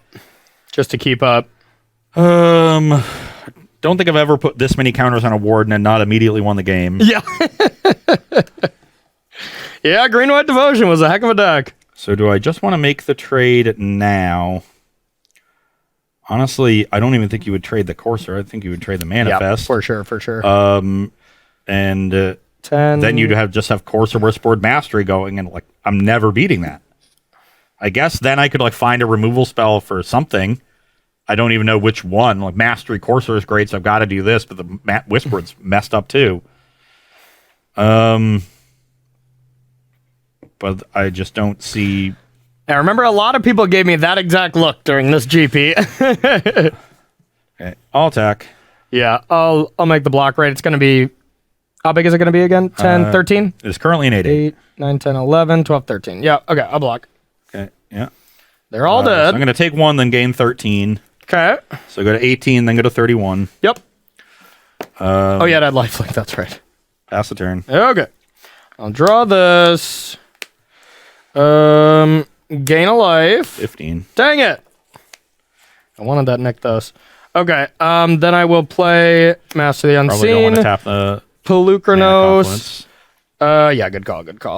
Pelucranos, I don't want to attack. And pass to you. Just has the other Pelucranos. That was the one thing I was hoping not to see. Yeah, I kept the opener of 2 Pelucranoses, which was slightly awkward, but that was in my opener. Okay, well, what I can do, I can play all of these.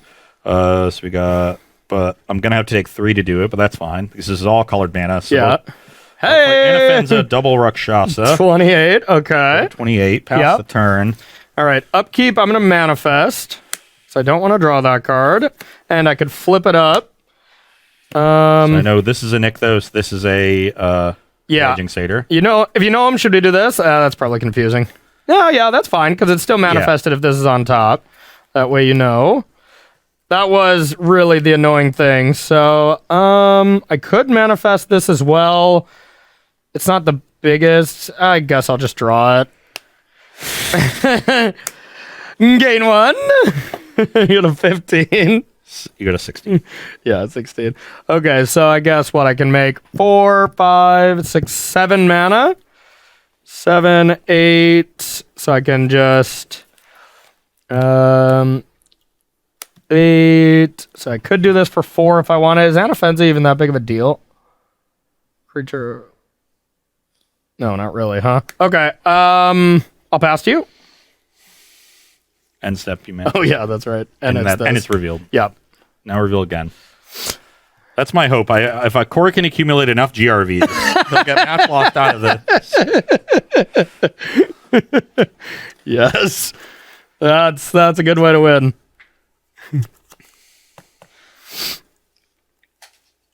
This was one heck of a deck. And just whenever you're getting low on life, you just manifest. You can do this at instant speed, right? You can flip stuff up? Okay. It is a special action. It doesn't even use the stack. Okay. Yeah, that's right. Yeah. But the life gain will stack, right? Yes, that is a triggered ability that stacks after you morph. Or after you transform or something. Flip it over. After you pop it face up. After you pop, lock, and drop it. Yeah.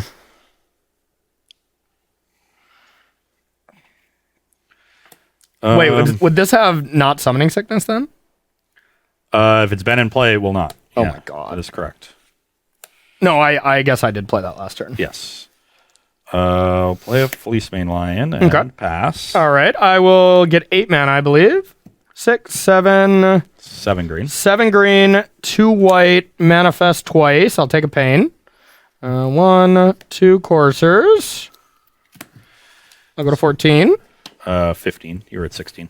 Okay. While you're tapped out, I'm going to Monstrosity of the Fleece Mane. You got it. So I'm at 27. You got it. All right, then I'm going to... I'll just draw this one. Gain 1. 16. I will flip this up. Gain 4. It's per creature, right? It's face down creatures, right? For each creature you control. Creature. Yeah. Okay, so I'll gain 10 or gain 9. Yeah. 25. Okay, then I will nick those for green. Untap Nykthos. 1, 2, 3, 4, 5, 6, 7, 8. So down to 6 plus 8, 14. Well, you could just spend 3 mana transforming or flipping those up. They basically cost you 1 mana to do that. These aren't legendary, are there? Okay. Correct. All right, so yeah, I'll do that. I'll gain. So now you're up to you have 2 floating. Yeah. And you'll gain 20. You gain 18, 43. And then 2 green and pool. He's at 43. 43. And I will just manifest this and say go. You only had 2 green floating. Oh, I still had 2 green floating? Yeah. Well, I meant manifest at end step. Oh, with the... Yeah. Okay. Yeah. I'll just pass to you.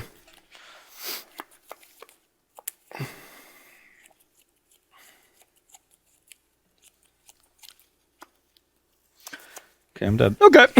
Yeah, then this is what I was going to do then is do a bunch more manifests, and then next turn, infinite mana monstrosity your whole board, start getting in there. You just always made a battlefield where it made it impossible for you to lose, and then turn the corner. Otherwise, there's kind of, no point.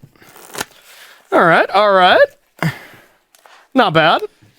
Not bad. It was okay. It's okay.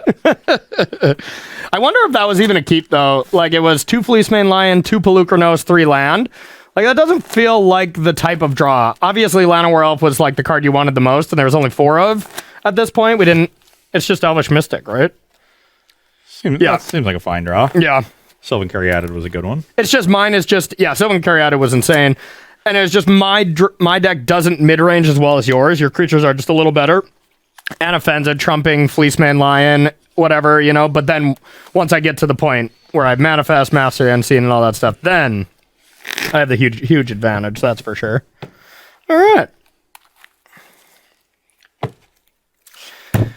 Let's do it. I'll keep. Ooh.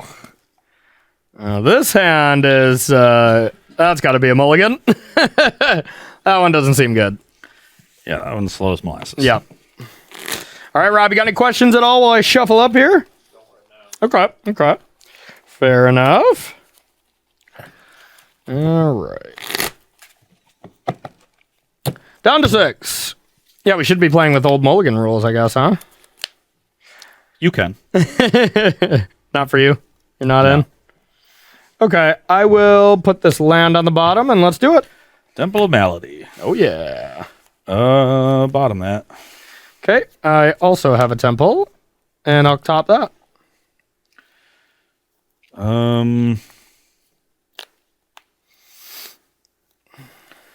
Let's go to 19, Okay. get a forest, and play...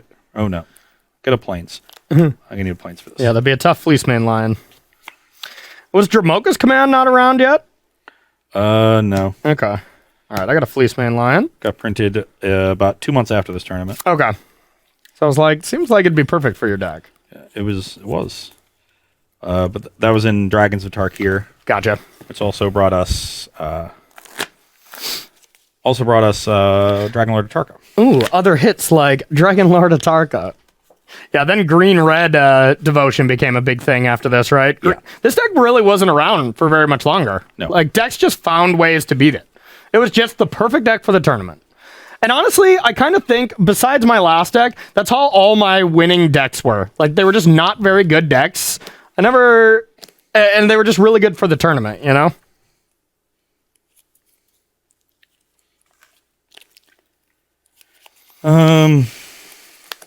Attack. Yeah, I'll block. I'll get an 18, get a forest, and play Death Dealer. Okay. You're up. Death Dealer pumps itself and can regenerate. All right, I have a Courser, and I'll pass to you. Yeah, this is one card that I truly just think was a mistake. I think, like, playing with open information, people had to keep track of all that stuff. There's just things that made games go super long. A lot of board stalls. Just wasn't great. Attack. I probably can't block that, huh? No? Okay. I take 6. Yeah, you can do that, can't you? With a nice 14, board. yeah. Yep. Okay. Yeah. All right. Are you not having a good draw? Oh my god. You tell me. I scryed a Fleece Mane to the bottom because I was like, I've got 2 2-drops. I need better cards. And I just draw lands. Oh, I'm sorry, buddy. I'm sorry. Okay, so I have a Courser. And I will play this land. Go to 16. And I don't really want to draw this, so I'm going to sack this now. So you'll end at 17. Yep. Oh, yep. We didn't have duels, did we? No. Okay. What a time to be alive. All right. Gain 2 more. Down to 15, up to 17. And I cannot block, so I might as well attack.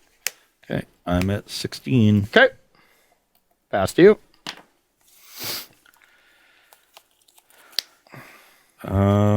Attack. No blocks. Take 4. Oh, you drew something. God, you're so lucky. Play Fleece Mane. So you're at 13. 13. Yep. Then I'll play Temple of Silence. Okay. Try. Yeah, I'll keep that. Okay. Things are turning around. All right. Fleece Mane. Another one on top.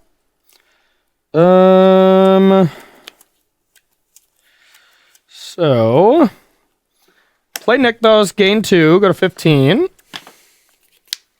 And I don't have anything busted to do with it this turn, at least. And I have a Fleece Mane Lion and also a Banishing Light. I don't know which creature is more threatening. It's probably still the Lion. That thing is super annoying, though, too. But I guess I can just make it indestructible and always block, huh? Yeah, okay. So let's take that. And yeah, I'm racing. I'm at 12. Pass to you.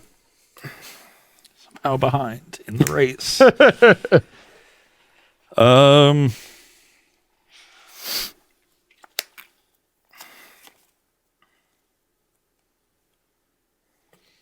So play a Llanowar Elf or Llanowar Waste, not Okay. Llanowar Elves, and a Warden of the First Tree, Okay.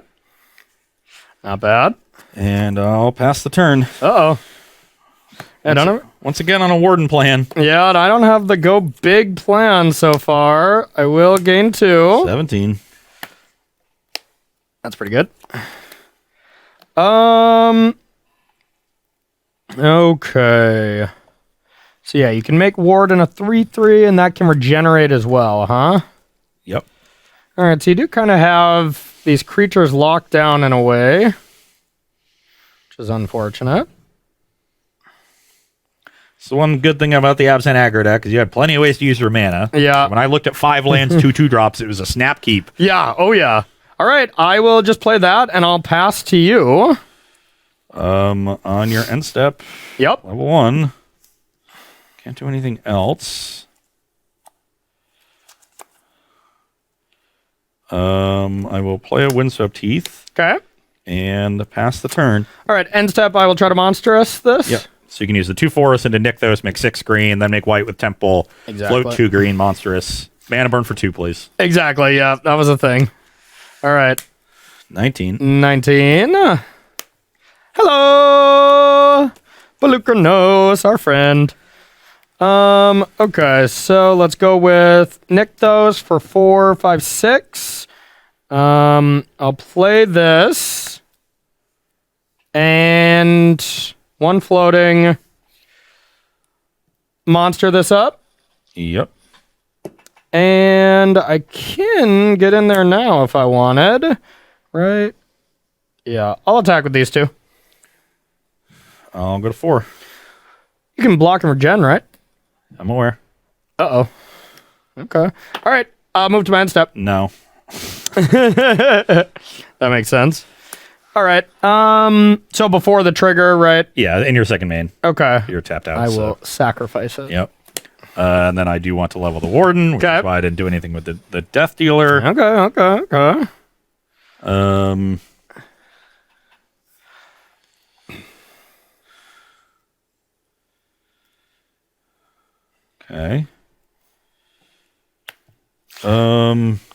Guess I'm still dead. Are you?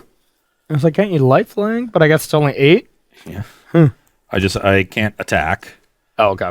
So without the Pelucranos here, I could put 5 counters on, have regen mana up, and although I guess here you play a 2, 4, 6, 8. You can only do it for 3. So I could pump, fight, and then if you attack, I have a blocker. I'll trade for a Courser at that point, and then you'll have 18 power in play, and I will have gone down to 2. And No, then I I'll can be do it for gaining- 4. I can do it for 4. I play it, and then I nick those. Yeah. Then you have 2, 4, 6, 8. You only count green pips. 9.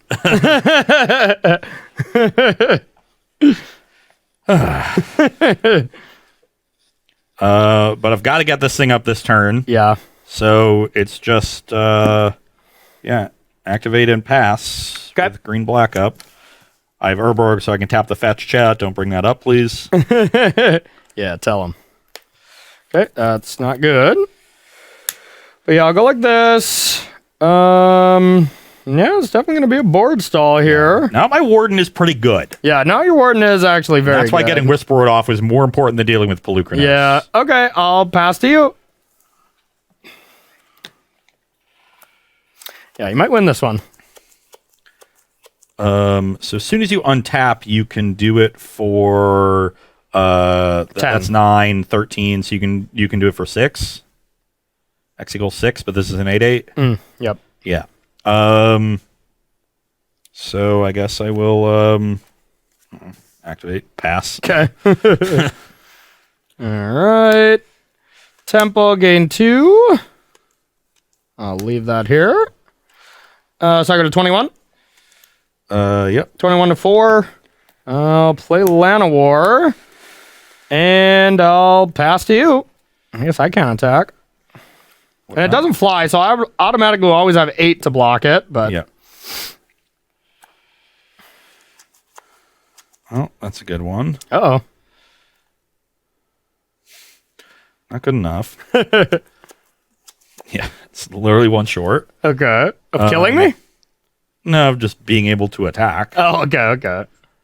So right now it's a 13/13, and you have exactly 13 power without the Polychronos that I just drew a removal spell for. Gotcha. And yeah, so that's a problem because next turn you're going to play a gigantic Genesis Hydra. Yep. And we're just going to be... I'm going to need to find another removal spell. But I do think getting Polychronos off the battlefield is valuable. Yeah. I just wonder if I'm supposed to wait until I draw another land so I can activate and downfall on one turn. I do make your Hydra a little bit smaller by killing it right now, but making it 2 smaller versus making Warden 5 bigger. 5 is bigger than 2. Math. So right now you're on 9 devotion. So this is 9, 12, 15, 16. So you can play a 14/14 Genesis Hydra. No big deal. And then probably find either... Whisperwood Elemental? I think that's what I always want. And that's kind of the problem is, like, if I kill Polychronos, you could also just find another Polychronos. Yep. So I think I should pass.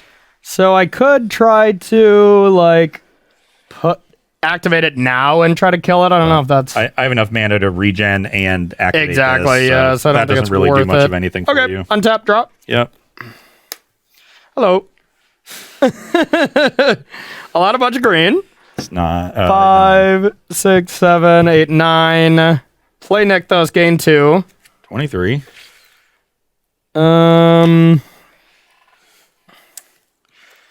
Thank you. Now I could try to fight down the Warden, but I guess that's not going to work. Yeah, that'll get you to 16, 22, 23. You can only do it for 11. That's not even... Okay. All right, what was that? 9 mana, right? Yeah. So down to 7. Up to 16. 16, 17, 18, 19, 20, 21, 22. Yeah, yellow. We'll 23 it. So X equals 21. Yep. So I look at the top 21 cards? Yep. I'm probably picking this one. 4, 5, You 6, you revealed 7, them, 8, 9, 10, 11, 12, 13, 14, 15, 16, 17, 18, 19, 20, 21. And then they go on the bottom? They shuffle in. Okay, good. It's just creatures, right? All right. Creature or... you could hit Planeswalker. Non-land permanent. Okay. Oh, You could hit Mastery. I could hit Mastery, huh? I think this is still better, but maybe not. Maybe Mastery is just the card. Yeah, whatever. I'll take that one and shuffle. Then I'll attempt to move to my end step. I think I've got to try to give you one. I guess yeah, you get to see. Yeah. So that's my card. And it's a card I'd like you to draw. Yeah. But if I just do nothing this turn, how far behind am I falling? Because this thing's now at 21-21 too. So I'll be attacking with that. yeah, so then you're almost forced to block. Oh wait, I guess it doesn't trample, but maybe I can turn that sideways with Polychronos. Just make you regen it. Yeah, I am gonna give you one manifest. Okay. I'll activate. Okay. What else do we have on top? I have that. That's fine too. So now I've got an 18-18. Okay. And you can make it up to a 23, right? Yep. I guess I will kill this thing. Okay. It's dead. And I need to leave up the Death Dealer. It's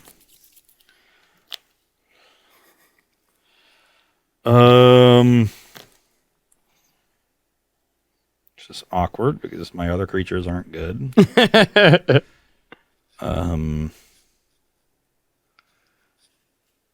Yeah, this GP was probably miserable for people to watch. I was having fun on this side of the camera, but... Let's tap those for the downfall and then play a Brimaz. Okay. And pass the turn. Okay. Boink. Actually, maybe I just shouldn't play anything still. Then I can... Yeah, I have to leave up double activation. Okay. Because now I can... Oh, I killed the big attacker. Yep, you did. Okay, yeah, so I can play something. Okay, so I can just play the land in my hand or this. I think it's better to play this. Gain 2. 25. So I can just put that into play. How much mana do I have here? 6, 7, 8, 9, 10, 11.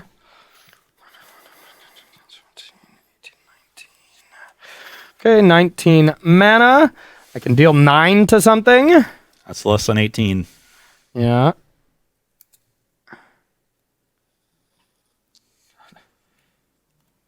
If I just had Herald of Torment in my deck, I'd have some hope. Yeah. And I can't do anything sweet where I can like kill my own creature that you block or anything. Because it has trample. Huh? It has trample, so that definitely doesn't work. What do you mean? Even if you could fight your own thing, this thing, the Warden has trample. So if you kill your own creature before damage, I'll just deal it to you and gain the life. Oh, I'm talking if I attack you and you block, then kill a creature of mine, you know? Yeah. And then try to force through damage. But yeah, that doesn't... I am at 4, so yeah, that would be a reasonable But plan. that is not a thing that I can do. Yeah, only fights my stuff. Yep.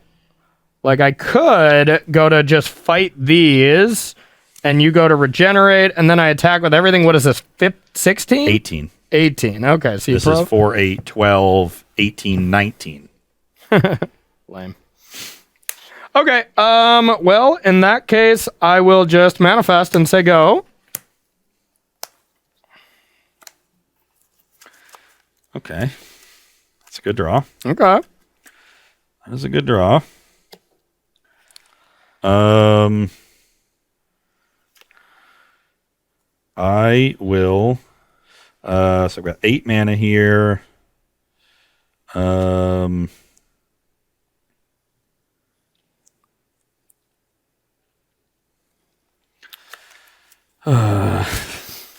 know what I want to draw?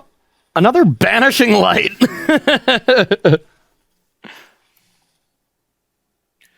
Yeah, maybe let's only play 2 games of this and just move on.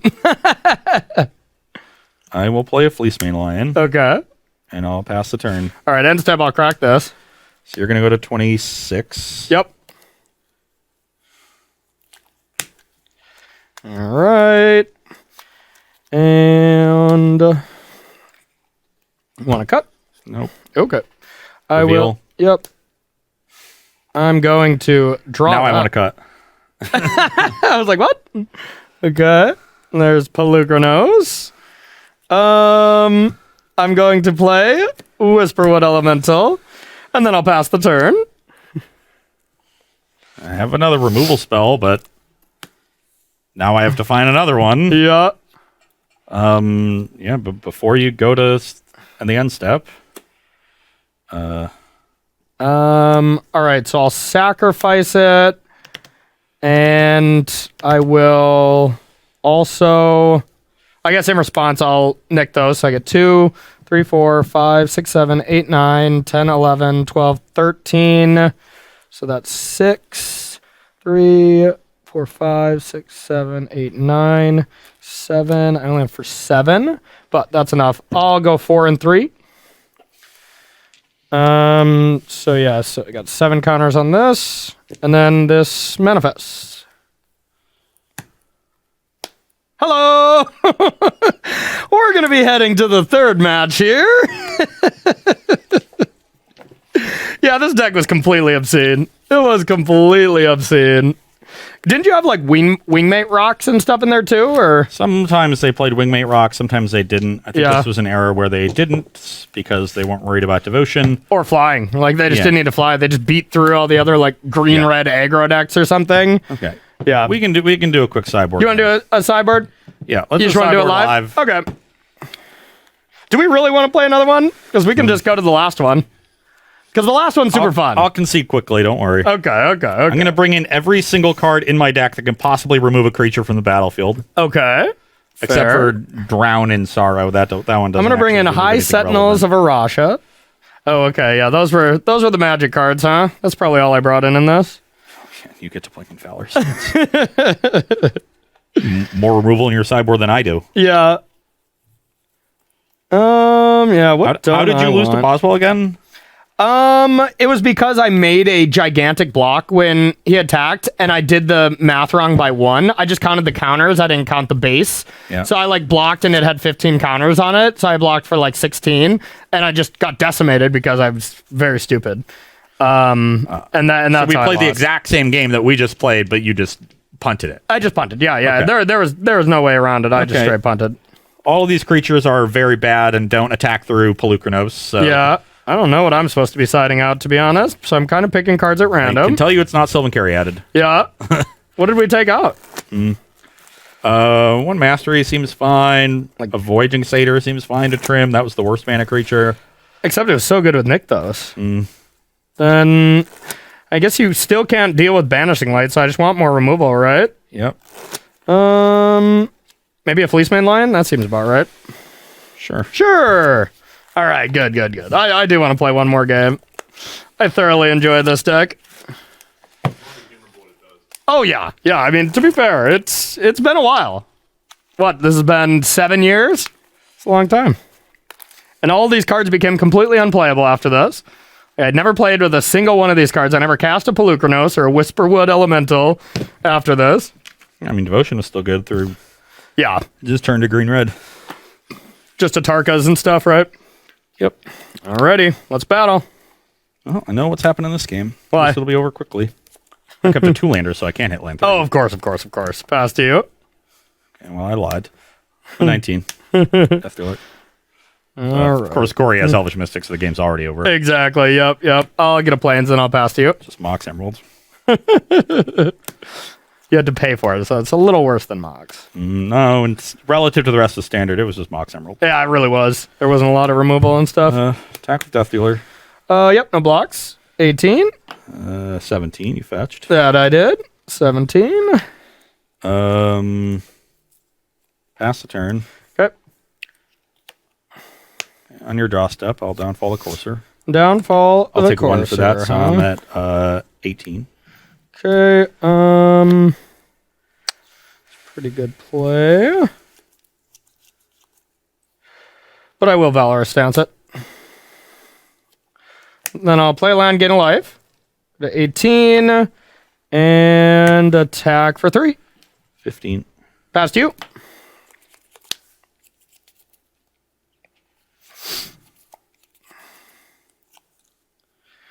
Do.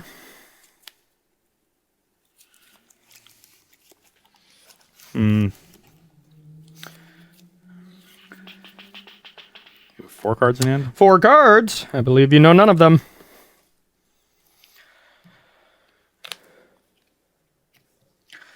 Yeah, and just God, did we just all write down every card we'd see on the top? Oh yeah, that's just awful. Yep. How do I win this game?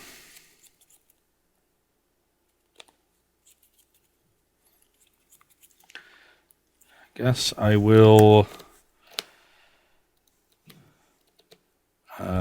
take 1 for another Death Dealer, go to 14. Okay. Attack you for 2. 16. 16. Play a Confluence and pass. Okay. Untap. Upkeep. Somehow behind Draw. in this race again. Yeah. I have been hitting best possible off the top. I'm not going to lie. I had a 2-lander. That was true last match, too. Yeah. 17. I just get to see it this time, but it's not like one. I need to see it to know what's going to happen. Exactly. So... Yeah, I'll fetch, even though Valorous Stance is sweet. So that breaks even. Wanna cut. There's that. And I will play 1 from my hand. Yeah, before you manifest, I'll stance it. Take 1. Okay. I guess I would attack too. I can't block. I mean, I have this mana up. Oh yeah. Good point. Okay. I'm at 13. Okay, pass to you. Good point.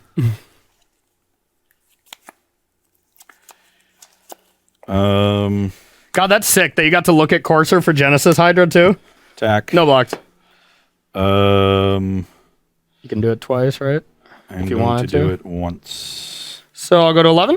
So I will. Yeah, I'll take 1. Go to 12. You go to 11. Pass the turn. Untap, upkeep, draw. Yep. That's not what we wanted.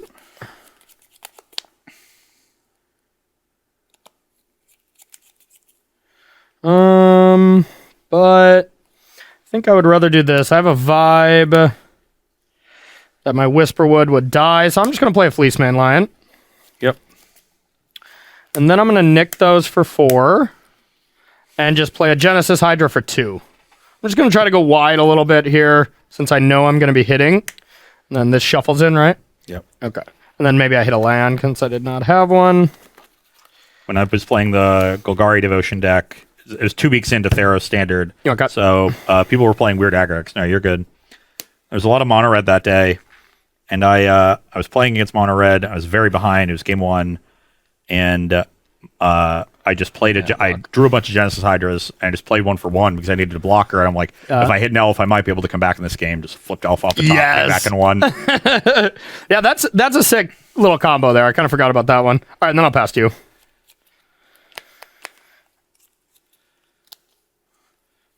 I'll take 2 to downfall the Courser. Okay. At 10. 10 to 11? Yep.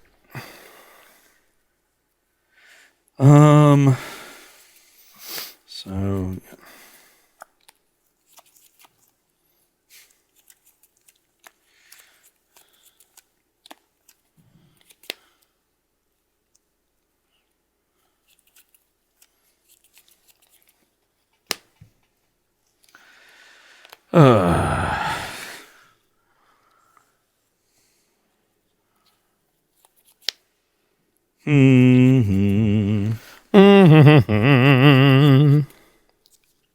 Yeah, now you're at a tough spot where now you gotta be wary about how much you can attack with. Because now I can crack back.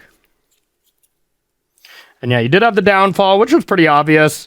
So if I just went that other Whisperwood that you know about, it would have went way worse for me than this turn. And you do still know about Pelukra. Yep.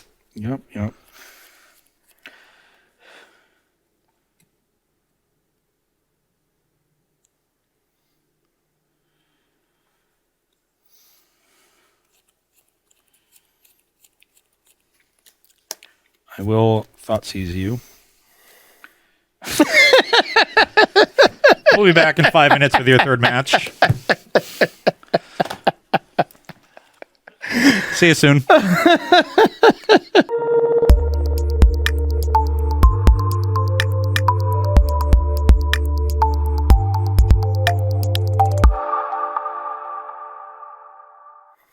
Hello and welcome back to Versus Live. I'm Ross Merriam. And I'm Corey Baumeister. And we've got Rob in the booth. Say hi, Rob. Hi, Rob. Rob will be taking all of your questions, comments, concerns, and burns in the chat. Make sure to tag at Star City Games so he can see them and send his favorites over to us. We are wrapping up our day looking back at some of Corey's favorite decks from Grand Prix past that he has played, and I can tell why. Yeah, they're good, huh? They're all unbeatable. Yeah. Pretty much. Whenever we figure it out. The weird thing is, I played all of these same decks, and they were a lot more beatable when I played them. Yeah, some solid variants, huh? But yeah, this is my favorite by far. This is the copycat combo. It's my only GP win. And I played an RPTQ the week before. This is when I was back. 2017, I was full on back trying to chase gold while I was still going to school and stuff. But really kind of trying to, do both equally instead of like normal life stuff and Magic being a very afterthought up until about 2016. So I was back and I played the RPTQ the week before this because I was not gold yet. Won it. And then I felt kind of bad because then the next weekend I won this GP, locked up gold, didn't need that invitation. So I felt bad the person I beat in the top 8 or whatever. But, couldn't have known at the time. But yeah, I was just feeling so good about this deck. I know this was like a 3-4 deck format, so it was like... I think you're overestimating by 1 or 2. Well, I know Winding Constrictor decks were still being played. They were very wrong to do so. But my 2 win-and-ins for this GP, I had to win the last 2 rounds, were both against Green-Black Constrictor, Adam Snook being the last one. And I was like, wow, I'm just... gifted. Adam is a Golgari addict. Yeah, he really is. And I destroyed him, and I didn't know him at the time. It's a funny story. I was walking around at that GP, and, this is like my second GP top 8, and I'm playing my winning, and I'm going around, I'm asking Jerry, I'm asking you, I'm asking everyone, like, hey, I'm playing against this guy, Adam Snook. Do you know what he's playing? And it's like, sorry, good friend of mine. Can't do that. Next person, sorry, he's a really good friend of mine. It's like, sorry, he's a good friend. I was like, dang, this dude's got to be awesome. and then I later find out Adam is awesome, and now we're friends as well. But I was like, yeah, man, I tried to figure out what you were playing, and you got a lot of friends around here. And he's like, nice. And then I go to the finals of this, and I beat Ben Friedman in a mirror match, and he beat me in the Swiss as one of my losses. And yeah, it was one of my favorite Magic moments, to be honest. Where was this Grand Prix? New Jersey. Yeah. I must have played it. And I'm sure I played this deck because I also won an RPTQ the week before with Copycat. Copycat. Yeah. And this was the other deck, I mean, Mardu Vehicles, some people still to this day think it was a better deck. I think they're wrong, but they're definitely wrong. But not by as large of a margin, because there are draws that you just obliterate me. You go Toolcraft into Scrounger into License and Disintegrate. You take my license. Yeah. I remember that was our testing experience. BBD would be like playing the Mardu side, and he's like, all right, you know what to do. And I'm like, oh, God, here you go. I give him my license. And then he'd play on License Disintegration. We were degenerates. The major thing that separated the 4-color Copycat deck from Mardu Vehicles is that despite having an extra color, the mana in Copycat was much, much better. Much better, yeah. I mean, your Aether Hubs were better. You had a tune, and that was actually the. And you secret. had 8 duels. Well, this deck has 8 fast lands as well. Oh, okay. And Inspiring Vantage. Gotcha. But the real problem was, sometimes your Spire of Industries weren't turned on. You didn't find an artifact early because if they just killed your Scrappy Scrounger first, then you didn't have black mana, you couldn't bring it back. Yeah. You had this awkward colorless land. And Magma Spray was around too, I think, right? And you couldn't cast your Gideon. There were just a lot of awkward draws that happened. You would take a little extra damage from your land sometimes. That could be a problem. And there was a good card against you. Yeah. Oh, yeah. It was just a less consistent deck. And that really was what separated Energy from the rest of the pack. The entire time Kaladesh was in Standard, the mana around Kaladesh was pretty bad. Yeah. And Aether Hub ended up being what separated, Energy deck's mana bases from everything else. Yeah. And it gave you this sort of untapped 5-color land that was pretty easy to use, extra energy into. You usually didn't need that much for your other stuff. Yeah. Unless you drew 2 hubs and had a color-intensive draw, or you needed to harness lightning a couple big creatures. But Aether Hub really separated it. And this deck played some Aether Hubs at various times. It didn't really make any energy. You had some Aethers for Harvesters. It was just a one-time Cydia Brass, I guess. But that wasn't good. What you needed, because this deck also had a slightly lower curve. You're an aggro deck, so your mana is just more tax space you need to curve out. If you have to wait a turn to play your Planeswalker, that's not nearly as big a deal as waiting a turn to play a Toolcraft Exemplar or a Gideon ally. Oh, yeah, because you need to be on time, and especially in this matchup, and just in general for that deck. This was right after Kaladesh, right? Not after Aether Revolt? This would have been... no Heart of Kirin, right? You had to have Aether Revolt. Oh, okay. Aether Revolt is when you got Cat. Oh, okay, that's right. And you did have Heart of Kirin, so this deck has Heart. Before that, before Aether Revolt, everyone was playing the Emrakul Delirium decks. Oh, the green-black. Also had it was green-black, and then they merged the what's the 4-mana artifact that got banned? The energy card. Marvel? Yeah, they merged Aetherworks Marvel with Delirium. Yeah. And played a sort of Naya mid-range deck. That's what Jacob Ball won the Invitational with. That's right, yeah. Defeating Adam Stuck on that top bit. And defeating my brother there. I think he beat Adam, but... this is just a dunking on Adam stream here.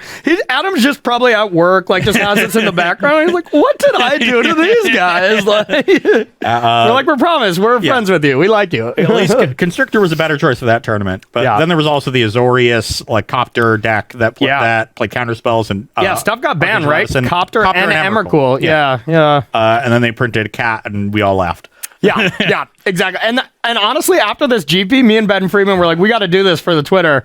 And we just both took all our Felidar Guardians, ripped them up, and took a picture. We're like, we for sure got this card banned. And then the Monday, they're like, didn't ban it. I rebought the card on Tuesday. And then Wednesday, they banned it. I was like, are you kidding me? I was like, are you kidding me? It was comical. Yeah. But this was a special tournament for me because, it set me in the direction that I wanted to just play Magic instead of being a teacher, which, it would have been a completely different lifestyle, but I'm very happy, where I am. I wouldn't be here, that's for sure. I'd still be back home. And I got to buy... Don't let me think of such a glorious timeline. I know. And when I won the GP, I got to buy my fiance's wedding ring with it. So this was a special tournament. Infinite Cats got me married to my fiance. Well, got me engaged. Yeah. But yeah. Longest engagement ever. Whoever's doing the math on that. Yeah. Shut up. I was about to say, but did you play that Pro Tour? Pro Tour through roll? Yeah, I was on the train then from here on out. Because I remember going into that. Yeah, we played Green Black Constrictor. We had the broken deck this time. And y'all did. I remember y'all did very well. Yeah, I top 50'd. Yeah. But I remember going into that Pro Tour and I created some brews. And I thought, you know what? Like, this cat combo is obviously busted. We got to find a shell for it. Everybody was playing like the Jeskai shell that wasn't very good. Yep. And I knew that that's what Martin Dang and stuff played. Yep. And I thought, you know what? It needs to be in a sort of mid-range deck where we can blink things for value. And I need a help in my mana. And I saw Spire of Industry. It's like, oh, we have a 5-color land. Like, artifacts are the main theme of this set. Yeah, I bet the artifacts are good. And I built this 4-color improvised deck with cat combo that was actually pretty good. It was just a little... It didn't have enough pressure. Yeah. Because Saheeli couldn't pressure you, and the other Planeswalker that you had, which was Tezzeret the Schemer, was not particularly good. Though it was good at protecting you from the combo, because you plussed and made an Ethereum Cell token that sacrificed for a mana of any color. Basically a treasure. Before treasures This sounds like the most Ross Merriam deck ever. And you could sack and cast Fatal Push on a Felidar Guardian. Okay. So you would like tap out, and then your opponent would slam and try to combo you, but you just had them dead. Yeah. With your treasure token. But the games where you didn't have Heart of Kieran, because both Tezzeret and Saheeli were very good at crewing Heart. Yeah. But without Heart, you just didn't really pressure your opponent enough. Yeah. This deck had Maverick Thopterist. It had Herald of Anguish. Can you pull that one up, Rob? Herald of Anguish. Unsurprisingly, I didn't have that. Yeah. Do you have any idea what this card does? Yeah, that's the black demon that's like a 5/5, right? Or something like it is a 5/5 demon, and they have to like discard a card every turn or something. Yeah, that's a good card. They wanted a black sack an artifact to give a creature. BBD was on our team. He played a lot of Grixis decks. He called it a different word other than Grixis that I'm not going to repeat on the air. But yeah. And then I saw at the tournament someone playing 4-color Saheeli with Oath of Nissa and Chandra. It was Jacob Ba. And there was somebody on my team who was playing it. He just didn't. Yeah. He just showed up late, so I didn't get to see it while he was testing it. Yeah. And I like saw it in action, and I was like, "This is the exact deck I was trying to build." I just picked the wrong mechanic to build with. Yep, for sure. And I was testing with BBD, Michael Majors, Martin Dang, the rest of the Danish team, and Majors had it on day one. Basically, the entire deck, Oath and everything, and then we're just like, now just set it aside. And we're like, let's have you seen this 2-mana 2/3 snake? Exactly. We're like, let's play Verdurous Gearhulk, and here we were. So okay, my hand is perfect. All right, my hand is not perfect, but I'll keep. Vantage Toolcraft. Okay. Oh yeah. Okay, now it's perfect. I have an Oath. Top 3. What do I get? Just creatures, right? Yep. Okay. Yeah, I guess I will get Felidar Guardian. Heart of Kieran, attack for 3. This was the sickness. Felidar blinking that. Oh, baby. 17. Oh, that was a good draw. Okay, I'm going to play this. And yeah, this deck just loves me. But I am still very afraid of what you're doing here. And I can't kill Heart of Kieran with this Harness Lightning, so I might as well kill this now. Otherwise, you can crew. And then I'll have 2 energy left over, and I'll pass to you. Things went good for me and bad for you. I did not have a 2-drop to play, and that was a nice little top deck. Yeah, obviously. Spire, Thraben Inspector, get a clue. Okay. You're up. This is a good Ross deck, though, that's for sure. This is just Ross and the no good, very bad day. Yeah, this has not been your day, I'll tell you that. Every single one of these has not been my day. Yeah. In case you were keeping track. Even your Ross day. Well, to be fair, you were doing some stuff. I just got a little more unlucky. You losing with Phoenix was probably the culmination of like unluckiness. All right, I got a Rogue Refiner. Pass to you. Crack my clue. Okay.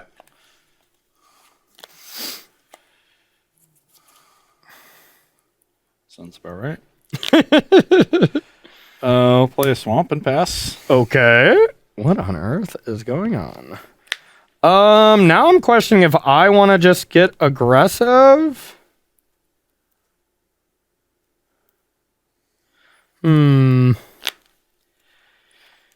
Yeah, I guess I'll attack. I don't remember what blows me out here, but 17. okay. Then I will.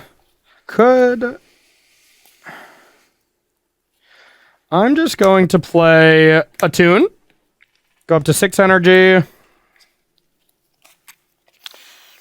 What did I always need? Extra mana, probably red. Yeah, that sounds about right. Don't need any white mana? Nah, overrated. Got the hub. Maybe. Sounds like a hub. We got something. You really didn't want to get the planes if you could avoid it. Yeah, so. the planes was not very good, I'll tell you that. And then let's just play this Whirler Virtuoso. Sure. Trigger, pass to you. Wow. Yeah, that sounds about right.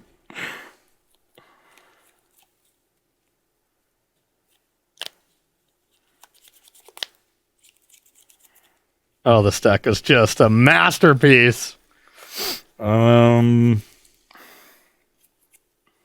Just a complete masterpiece.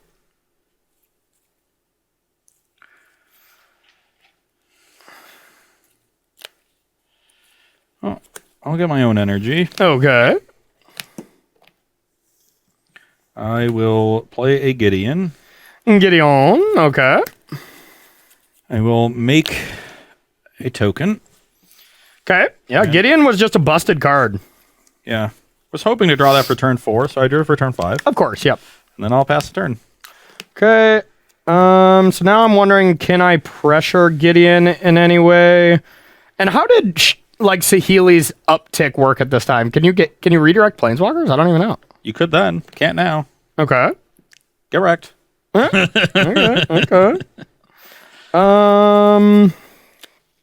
So I could make 3 tokens and could essentially send everything there because if you crew heart, yeah, all right, I'll make 3 1/1s. All right, untap. Yep. Draw. I'll play planes.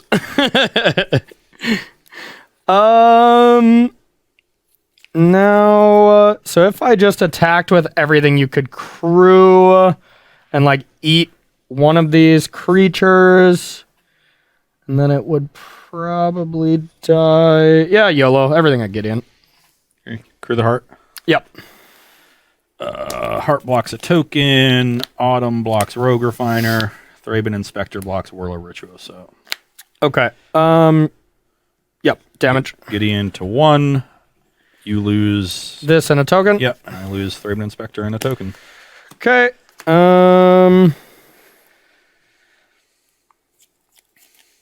It's so silly these planeswalkers are not errated to deal with Gideon. Let's see. What do we want to do? I'm sort of assuming. I might be wrong. I know Chandra can't. And that used to be a big deal. What about Saheeli? You used to really not want to downtake your Chandra because you didn't want them to uptick theirs and just kill yours. No, that makes sense. Let's go with... I have to assume Saheeli is templated similarly. Yeah, no, that makes sense. God, I got a lot of choices here. And... let's just...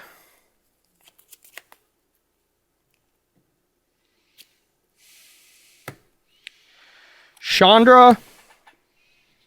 And I'm going to tick up for mana and Saheeli. This is probably an awful attack on my part, to be honest. And then... yeah, God, this is just terrible play. I'm just saying, you have a 5 and a 4? Yeah. I was going to blink this and make a blocker, but, that's still just pretty bad.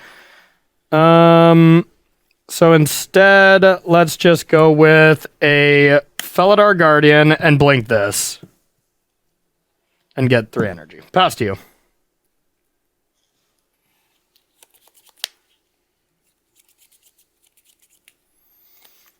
You have 4 in hand? Yep. Now, I basically showed you my whole hand out of misplays and stuff, but... Well, I gotta kill this Felidar Guardian. Okay.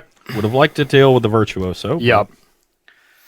And I can cast... I guess I never even cast that, but I could have cast Chandra off this because of Oath's little special ability. Execute 1.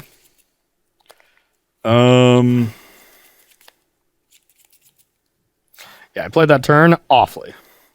Awfully.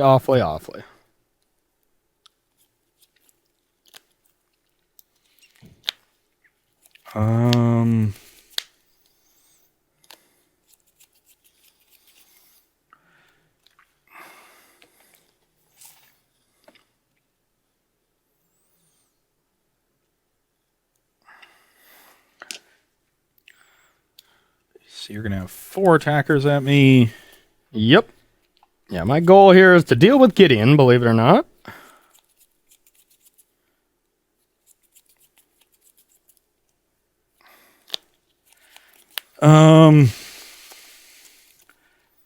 Okay.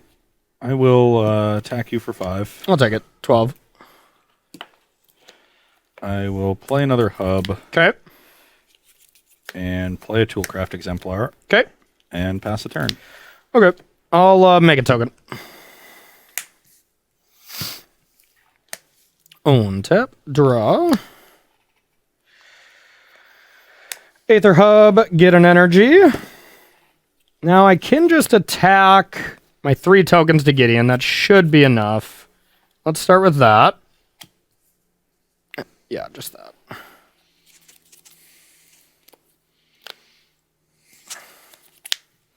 Now you can eat 1 if you want.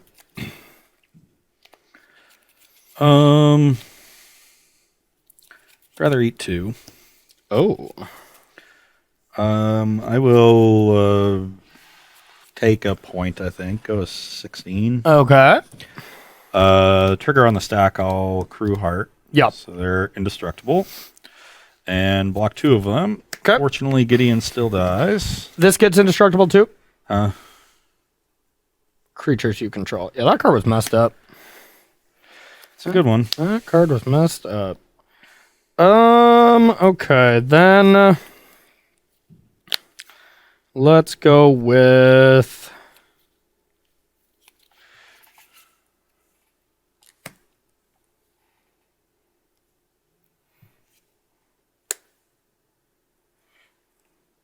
guess that doesn't do anything. Let's go with a Rogue Refiner.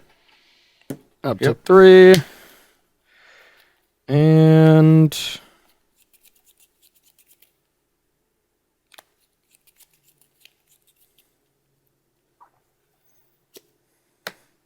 Saheeli.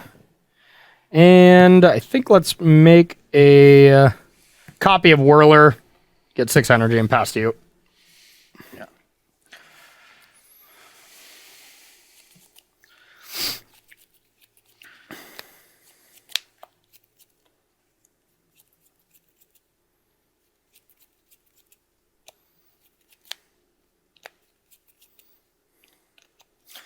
And it flips when you have a creature die, right?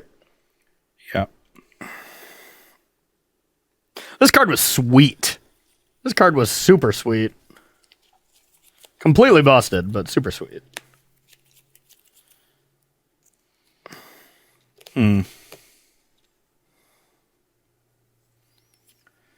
Weird draw. You got a weird one? Heart of Kieran. 2 in hand. 3. 2. 3.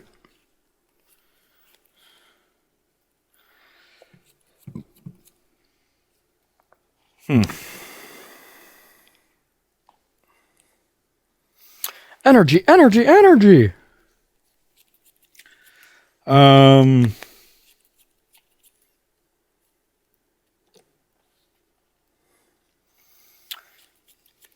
Okay, Crew Heart. Send both at Saheeli. All right. Kill 1 before you can block. Okay. Take 3. So then I probably will not be blocking. So I'll go to 9 and just let Saheeli die. Yep. Okay. I didn't block with it then. Oh, yeah, you still have one attacking. Yeah. Yeah, you can go. Okay. Would have also been nice to be able to just kill Sealy with Disintegration. Yeah, right. All right, I'll Oath. Well, that was not good. I would have just dealt with the Virtuoso here. Yeah.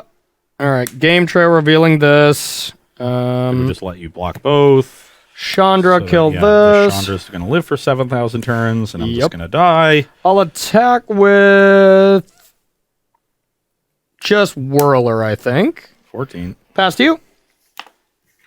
So all these things I have to do to play around the combo. Exactly, yep. And I played that one turn so bad that I threw away my combo. I just had the perfect draw. Yeah. And like I did not play optimally. Because all this deck it was so good because, well, you got to just play in such a way where I made you deal with this kind of stuff.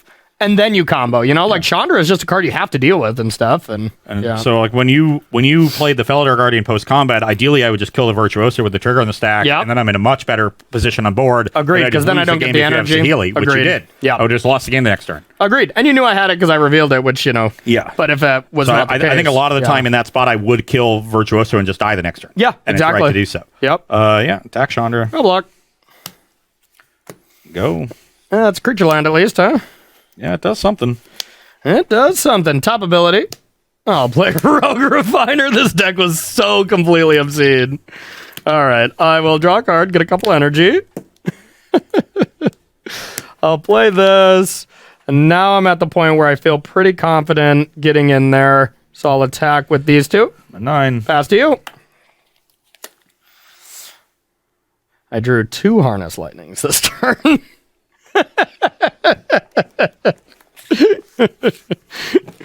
Yeah, this deck was just value, and then be like, okay, now you have to stop and deal with my value, and then be like, oh yeah, but don't forget, I have an infinite combo, like, honestly, this deck is still the strongest archetype that exists, in my opinion, just like these aggressive mid-range combo decks. Mid-range combo, I think, is just really, really tough to deal with, Combo control is also that kind of way, and, I'll even sideboard in some matchups into basically just a combo control deck that plays, 3 drops because their value is ridiculous. But this style of deck, we see it with even Is It Epiphany in Standard now. That's why that deck was so good. It just really did it all. Yeah. Such a sweet deck. Really, it made sense it got banned. Yeah. And you see the difference there. If I hit the Gideon on turn 4, I think I win that game. But I hit it on turn 5, so instead I lost. Yeah. And who knows if back when Chandra and Saheeli could have pinged that, I make your Gideon still look silly. Just being able to tick up, deal 2 to a planeswalker. Like Chandra used to do that, right? Yeah. You could just redirect any damage to a planeswalker. Yeah, because it was just Chandra fights, right? Like deal 2 to that, know. Yeah. Weird. I'll keep. Yeah, me too. This hand is not as good, but it's still Vantage okay. Toolcraft. Okay. All right. I have a Attune, and we'll get something. Guess I'll get a Forest to start. Yeah. I got Plains, Scrap Heap, attack for 3. The beatdowns. 17.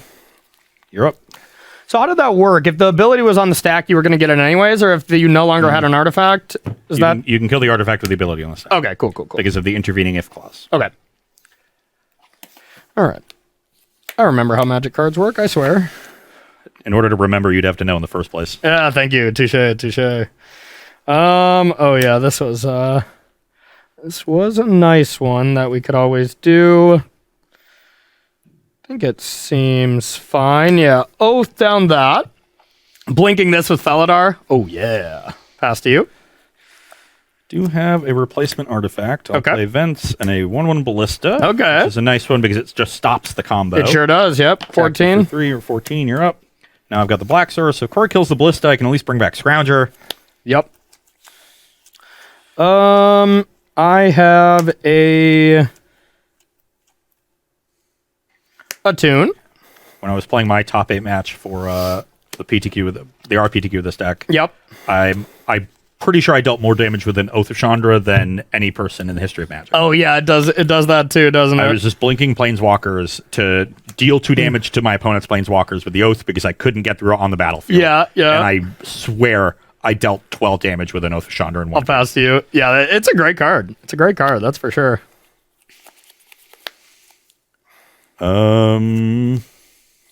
I will.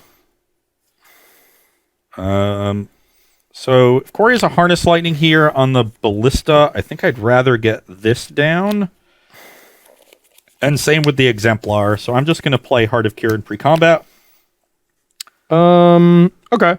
Then go to beginning of combat. Beginning of combat, I'll do that with the So you go up to so I 4. get an extra energy, yep. Then I'll attack for 1. Okay, 13. Pass the turn. Okay. Now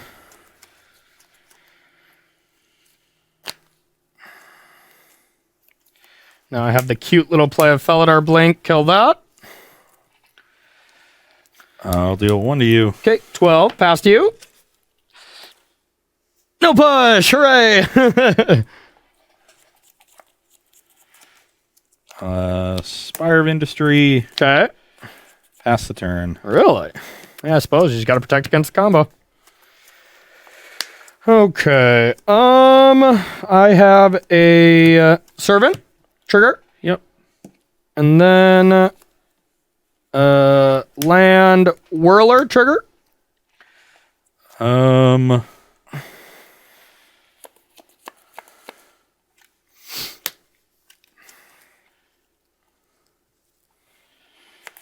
Trigger on the stack, I assume. Yeah. You're on 2 cards. 2 cards, yep. Yeah, I'll get him with the trigger on the stack. Okay, I'll make 2. So I'll be down to 3 energy. Take 3, go to 9. Yep, I'm at 9. And now as far as attackers, I'm probably not going to be blocking with the... Well, I guess you do have a... Yeah, if you want to shambling against me, you go for it. All right, go ahead. I'm at 19. Inspiring Vantage, pass. Okay. I'll play an Aether Hub, and I'll pass to you. End step, return Scrounger, exile Toolcraft. Alrighty. Go to my turn. Yep. Guess I'll do that, leaving a black up. Sure. Just in case. Just in case. Crew Heart and attack. Yeah, I'll block. Okay. Pass the turn. Okay, I'll play an Oath. It's a good one. Trigger. Wow. Those are magic cards.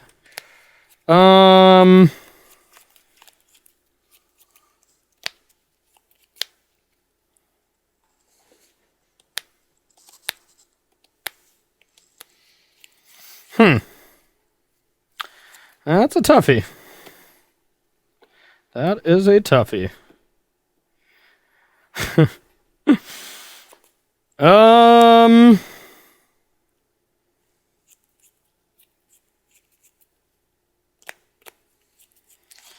Yeah. Wow. Yeah, this is close. Kind of think I don't know. That is so good. So the case is Saheeli to go for it. You know, that's an option, but I just would assume that you have something probably unlicensed. You held up 4 mana for a long time. So pretty likely you have had that, because there was times when you could have just got more aggressive. If you didn't have anything, I think you would have put the pedal to the metal. So that's actually the one I'm pretty sure I don't want to do. Chandra tick up is a thing. You get to pressure it. So it's not going to live for that long, but it does go up to 5. Heart of Kieran is at 4, so I might see more cards with this. Or Felidar Guardian to blink this is the other option. So I think I'm going to take Chandra, and I think it's really close, though. So I'm going to get another energy.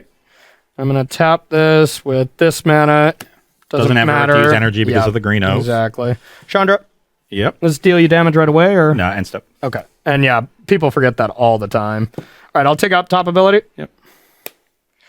Play Servant. Go to 7 energy. And I'll pass to you, deal 2. So I got a 17. Yep. Yeah, I got Archangel, then kill your blocker, get in for 8 in the air. And I'm dead. You're at 9. 11's more than 9. 11 is more than 9. Okay. Yep. Yeah, I wouldn't have. None of them would have done anything, I guess. But yeah, I just had 2 lands that one turn where I just kind of needed to do something, and I did not do the thing. Didn't find enough rogue refiners. Yeah, no kidding. All right, everyone, that does it for our first 2 games. We are going to head to the sideboard, and I'm going to be releasing some gremlins, that's for sure. Don't go anywhere. All right, everybody, welcome back to sideboarding here on Versus Live, where we're trying to remember how we played these decks from back in the day. From my end, I definitely remember taking out the Servants.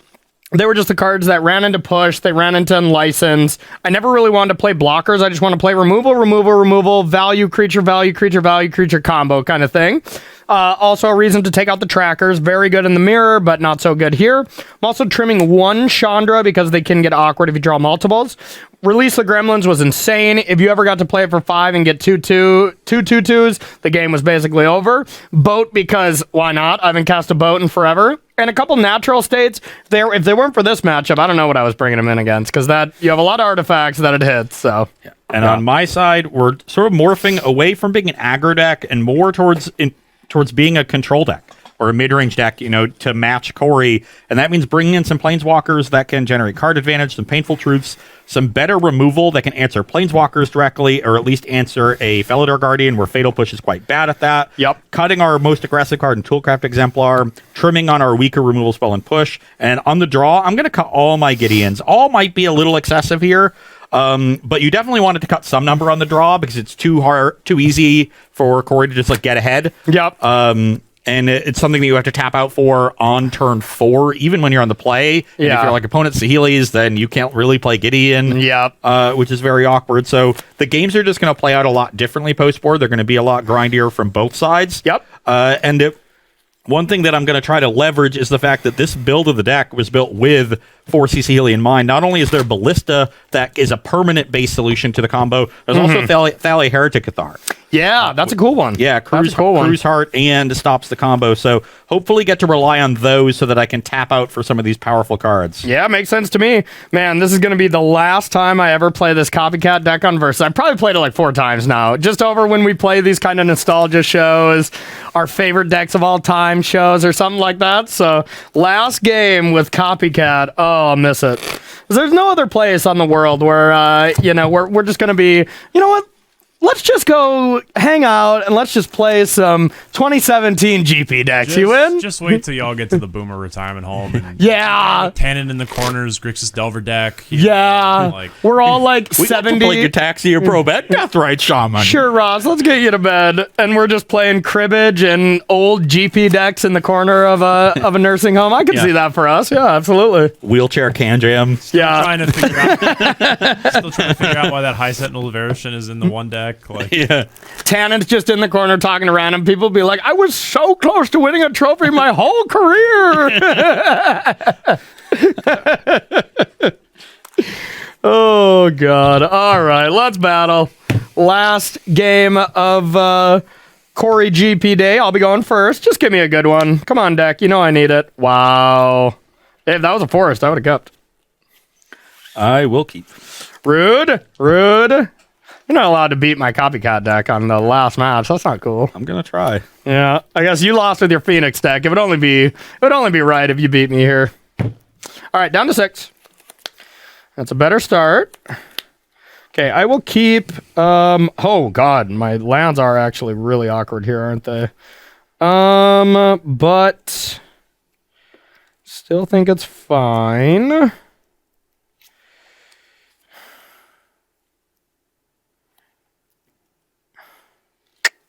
Yeah, okay, let's go like this. I have this, and I'll pass to you. The old game trail. Inspiring Vantage. So bad. Thraben Inspector. Okay. Yeah, I love that you got all the other 1-drops out of there, but Thraben Inspector? Oh, no. That one's card advantage. Yeah, I'm not done. No, I think you're done. Nope. I'm going to be doing more things. How is this land in my deck? Actually... What in the world? Just got Rakdos Guildgate over here. Really? Wow, it might as well be. How many basics do you think I have? All right, just that, and I'll pass to you. Okay. I've got a Vantage and a Heart of Kieran. Okay. Pass the turn. Not going to attack? Oh, yeah. YOLO? Get him for 1. 19. Thraben Inspector always attacks. How do you think he finds more clues? Yeah, that's true. Okay, I got this. And then I'll pass to you. You know what? You know what? I don't think 3 damage is enough for Painful Truth. So I'm going to take 4. Yeah. I'll go to 16. Draw 3. Okay.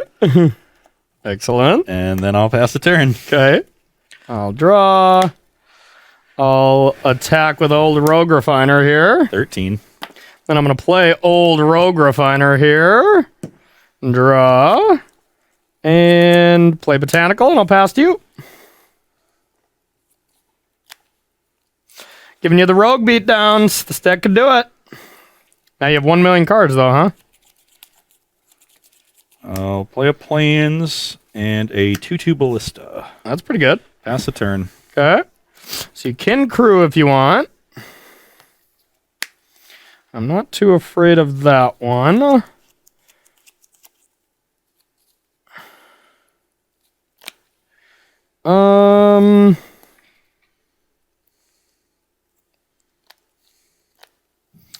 Let's see. Just debating if I want to play anything before I attack or if I just get in there right away. Yeah, I'll just attack. Okay. Block. I was bluffing. I couldn't play around it. So Okay, put you to 10. I'll go to 10. All right. Second main. It wasn't the worst because you still get some damage in, but it was not exactly great. I just didn't think you would crew, to be honest. All right. Had to. Oh wow. Okay. Had to. Creature, land, or planeswalker. Well, I guess I will take this because I have a boat and a harness lightning. That doesn't count for creature, right? Yeah, because it's an No. artifact. All right. Now, if it was Lion Sash, it would. Okay. All right. Then I will play a Felidar Guardian, and I'll go to blink this. Sure. I have no mana up. Okay. Rogue Refiner, pass to you. You could ping me in response.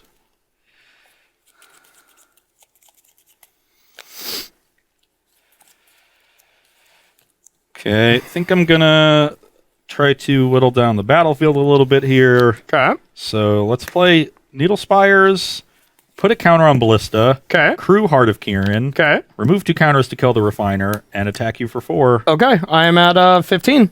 Pass the turn. Now Thraben will check Felidar Guardian. Wow. Ballista will check the combo, hopefully. If he has Harness Lightning, which he didn't have last turn, plus, the Saheeli, then I'm dead. Yep. I do not. I do have a Rogue Refiner, though. 6 energy. Draw. There were just a lot of times where you had to take some risks. Yeah. Oh, yeah. All right. I'll play an Oath. Yep. I'll take Aether Hub. These Oaths have been awful. And I'll play another one. I have Oath 5 times now. All right. I will take a Saheeli. And then I will play a land tapped and attack for... Never mind. Yeah. Pass to you. Wow.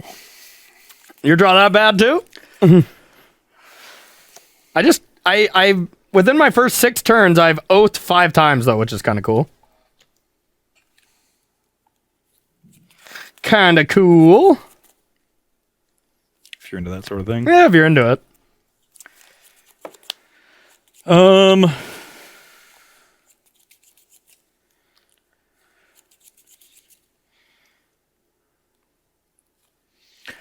I will play an Aether Hub Okay. 1 Get energy energy. for you. and pass the turn. You're doing some stuff over there, bud. Okay, so you can still do some stuff. All right, I'm going to start with... Don't need the planes almost ever.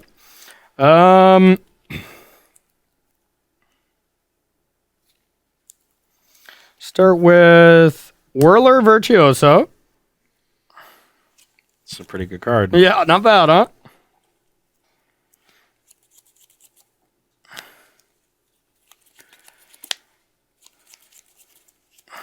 That resolves. Okay, up to 9 energy. Now...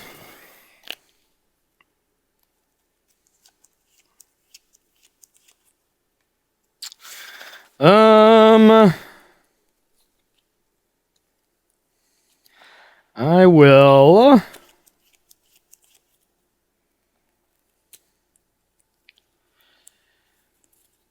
cast Saheeli. That also resolves. And I'm just going to tick up, deal damage to you. I go to 9. 9. And I'll scry. Do not want that. And I'll play this land tapped and pass to you. On your end step. Yep. Crack Clue the time. clue. Yep. Put a counter on Ballista. Okay. I mean, I want to combo you once, and it would be fitting if you were just drawing absolutely nothing, too, so. That would be fitting as well as, like, maybe if I win this 2-1 and just never combo you, because the deck did that plenty of times. The combo was such a distraction, but it made people play so differently that, you know, it just opens the door for the aggro plan or planeswalker control.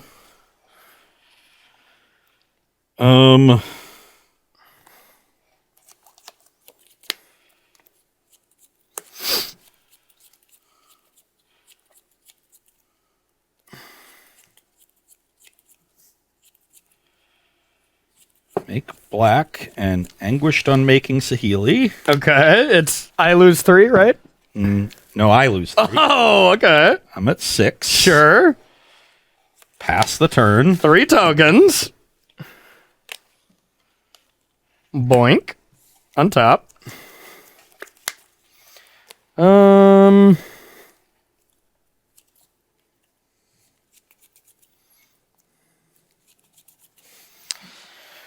Let's see. Let's go with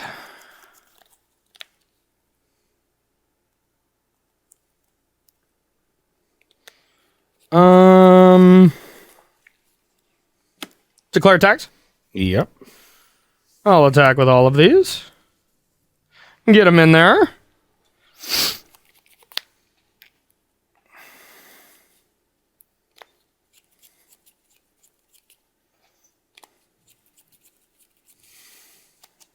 You have 4 in hand? 4 in hand, yep. You know none of them.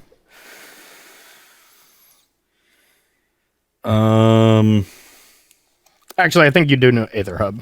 I think I revealed that off an oath.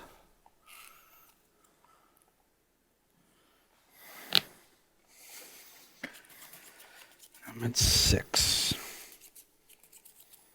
6 life points.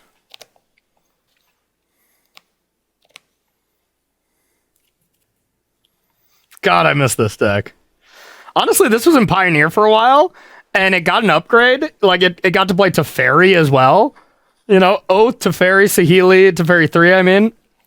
That was awesome. Crew Heart. Yep. Go to blocks. Yeah. Block Rogue Refiner. Okay. Ping a Thopter token. Uh-huh. And take 1, go to 5. Okay. And I'm trying to figure out if I want to Disintegration the Guardian or the Virtuoso. Okay. I think it's got to be the Virtuoso to save life. Yep. You take 3, go to 12. Yep. I take 3, go to 2. Okay, this Rogue Refiner dies.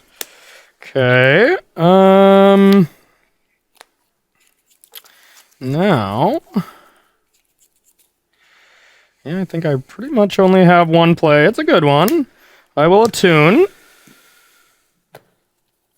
for a mountain.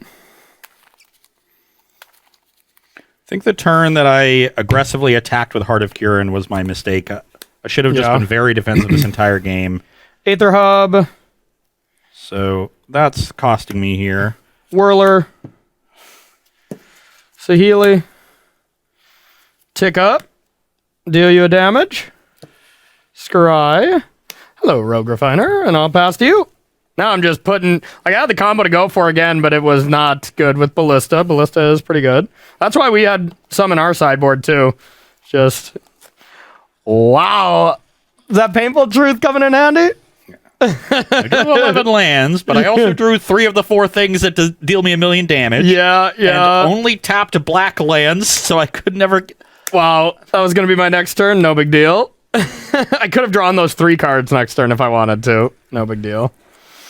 Wow. Okay, yeah, this deck 6. I hope Paul Ritzel is in the chat, which he normally does. He's a very big watcher of Versus Live, always in the chat hanging. And he's just like, what are you doing, dude? That is for the completely opposite matchup, you know? Like, I could have also gone the previous turn, put 3rd counter on Ballista, crew just with it. Inspector checks the Felidar, eat the Rogue Refiner and deal with 2 tokens. Still take 3. Yeah. But I deal with more tokens that way. Yeah, then you go to 2. And I still have the Disintegration for next turn. I don't think it'd be enough. Yeah, I mean, Saheeli plus a 2nd Felidar Guardian. Yeah. And making a blocker, like, that was just too much. And then I was making 2 more Thopters the following turn. I would have 3 more energy. Like, the deck, even if I don't make the aggressive attack with Heart of Kirin, which I definitely shouldn't have done, I think I should have just gone, put 3rd counter, pass. Yeah. You know, I would have been in much better shape. And had I done that, like, your board is just checked at that point. Yeah. You don't even get to attack. Yeah. And I probably shouldn't have called your bluff. I was like, man, you usually are the type of player that plays pretty conservatively when it comes to just being completely blown out. And if you crew there and I have Harness Lightning, you're completely blown out, you know? But if you, like, block... Well, my hand was 5 lands, fatal, or unlicensed disintegration. Yeah. I didn't factor in that you were getting so unlucky you had literally no choice, but it's you, so I should have factored that in, so...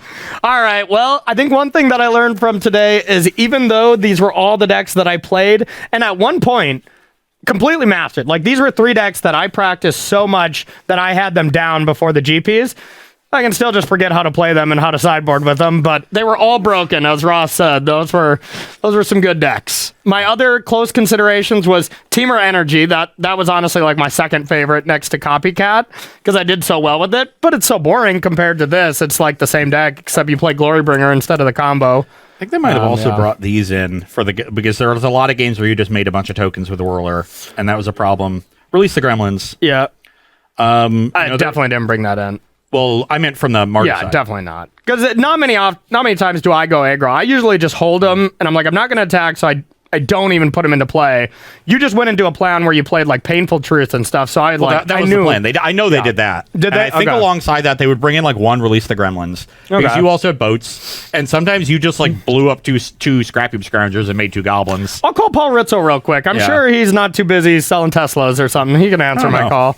But yeah, I just, obviously I drew a bajillion lands, and that was a problem. And I think that was your biggest fault that game, is if instead of 5 lands you had 5 spells, that would have been better for you. I needed Archangel Avacyn. Yeah, that was the card that gave me the most grief today. That was your sweeper, you know? Yeah.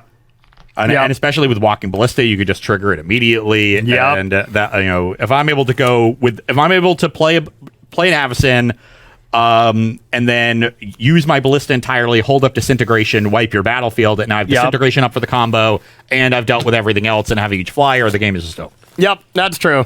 But wow, was this deck the only deck you should have played at this time? I mean, it was like 40% of the metagame or something still, but completely busted. Completely busted. What should really be telling is, the Felidar Guardian got printed, and this 4-color, Copycat energy deck came together, and it was the best deck, and they banned the cat. Yeah. And then 2 months later, Aetherworks Marvel was far and away the best deck, and they banned Marvel. Yeah. And then 6 months later, Temur Energy with no combos at all was just far and away the best deck. Yeah, because that's when me, Brad, and BBD took 1st, 2nd, and 3rd at the GP. The next weekend, I top 8'd in Atlanta, losing to Ben Stark, who was playing Temur Energy, and then it became far too good. Even when it was focused on, the week after, it was still the best deck, and then they got rid of Rogue Refiner. Well, it was the best deck in December. Yeah. You're talking about, April to June here, and then 6 months later, it was still the best deck. And week 1 of a format, a couple other things might be better because you were playing something they weren't prepared for. Yeah. But eventually, they had 4 colors of mana, or 3 to 4 colors. Because the fair versions were either Temur or Temur Splash, Scarab God. And maybe some other black cards. And they would find some answer in the format to you. For a control deck, they had their negates. They had cheap removal against aggro. Their sideboard was always so good. Yeah. And their mana was so good. They could solve any problem. Temur notoriously has always had a good sideboard. Yeah. Always. Like red and blue is just great sideboard colors. Yeah. By the end of every season, it was the best deck. And then they banned Rogue Refiner and Attune with Ether. And finally killed it. And then other energy decks got to be good. Yeah, then it was like Glint Sleeve Siphoner, and that was fine. Yeah. But anyways, that was a really fun day.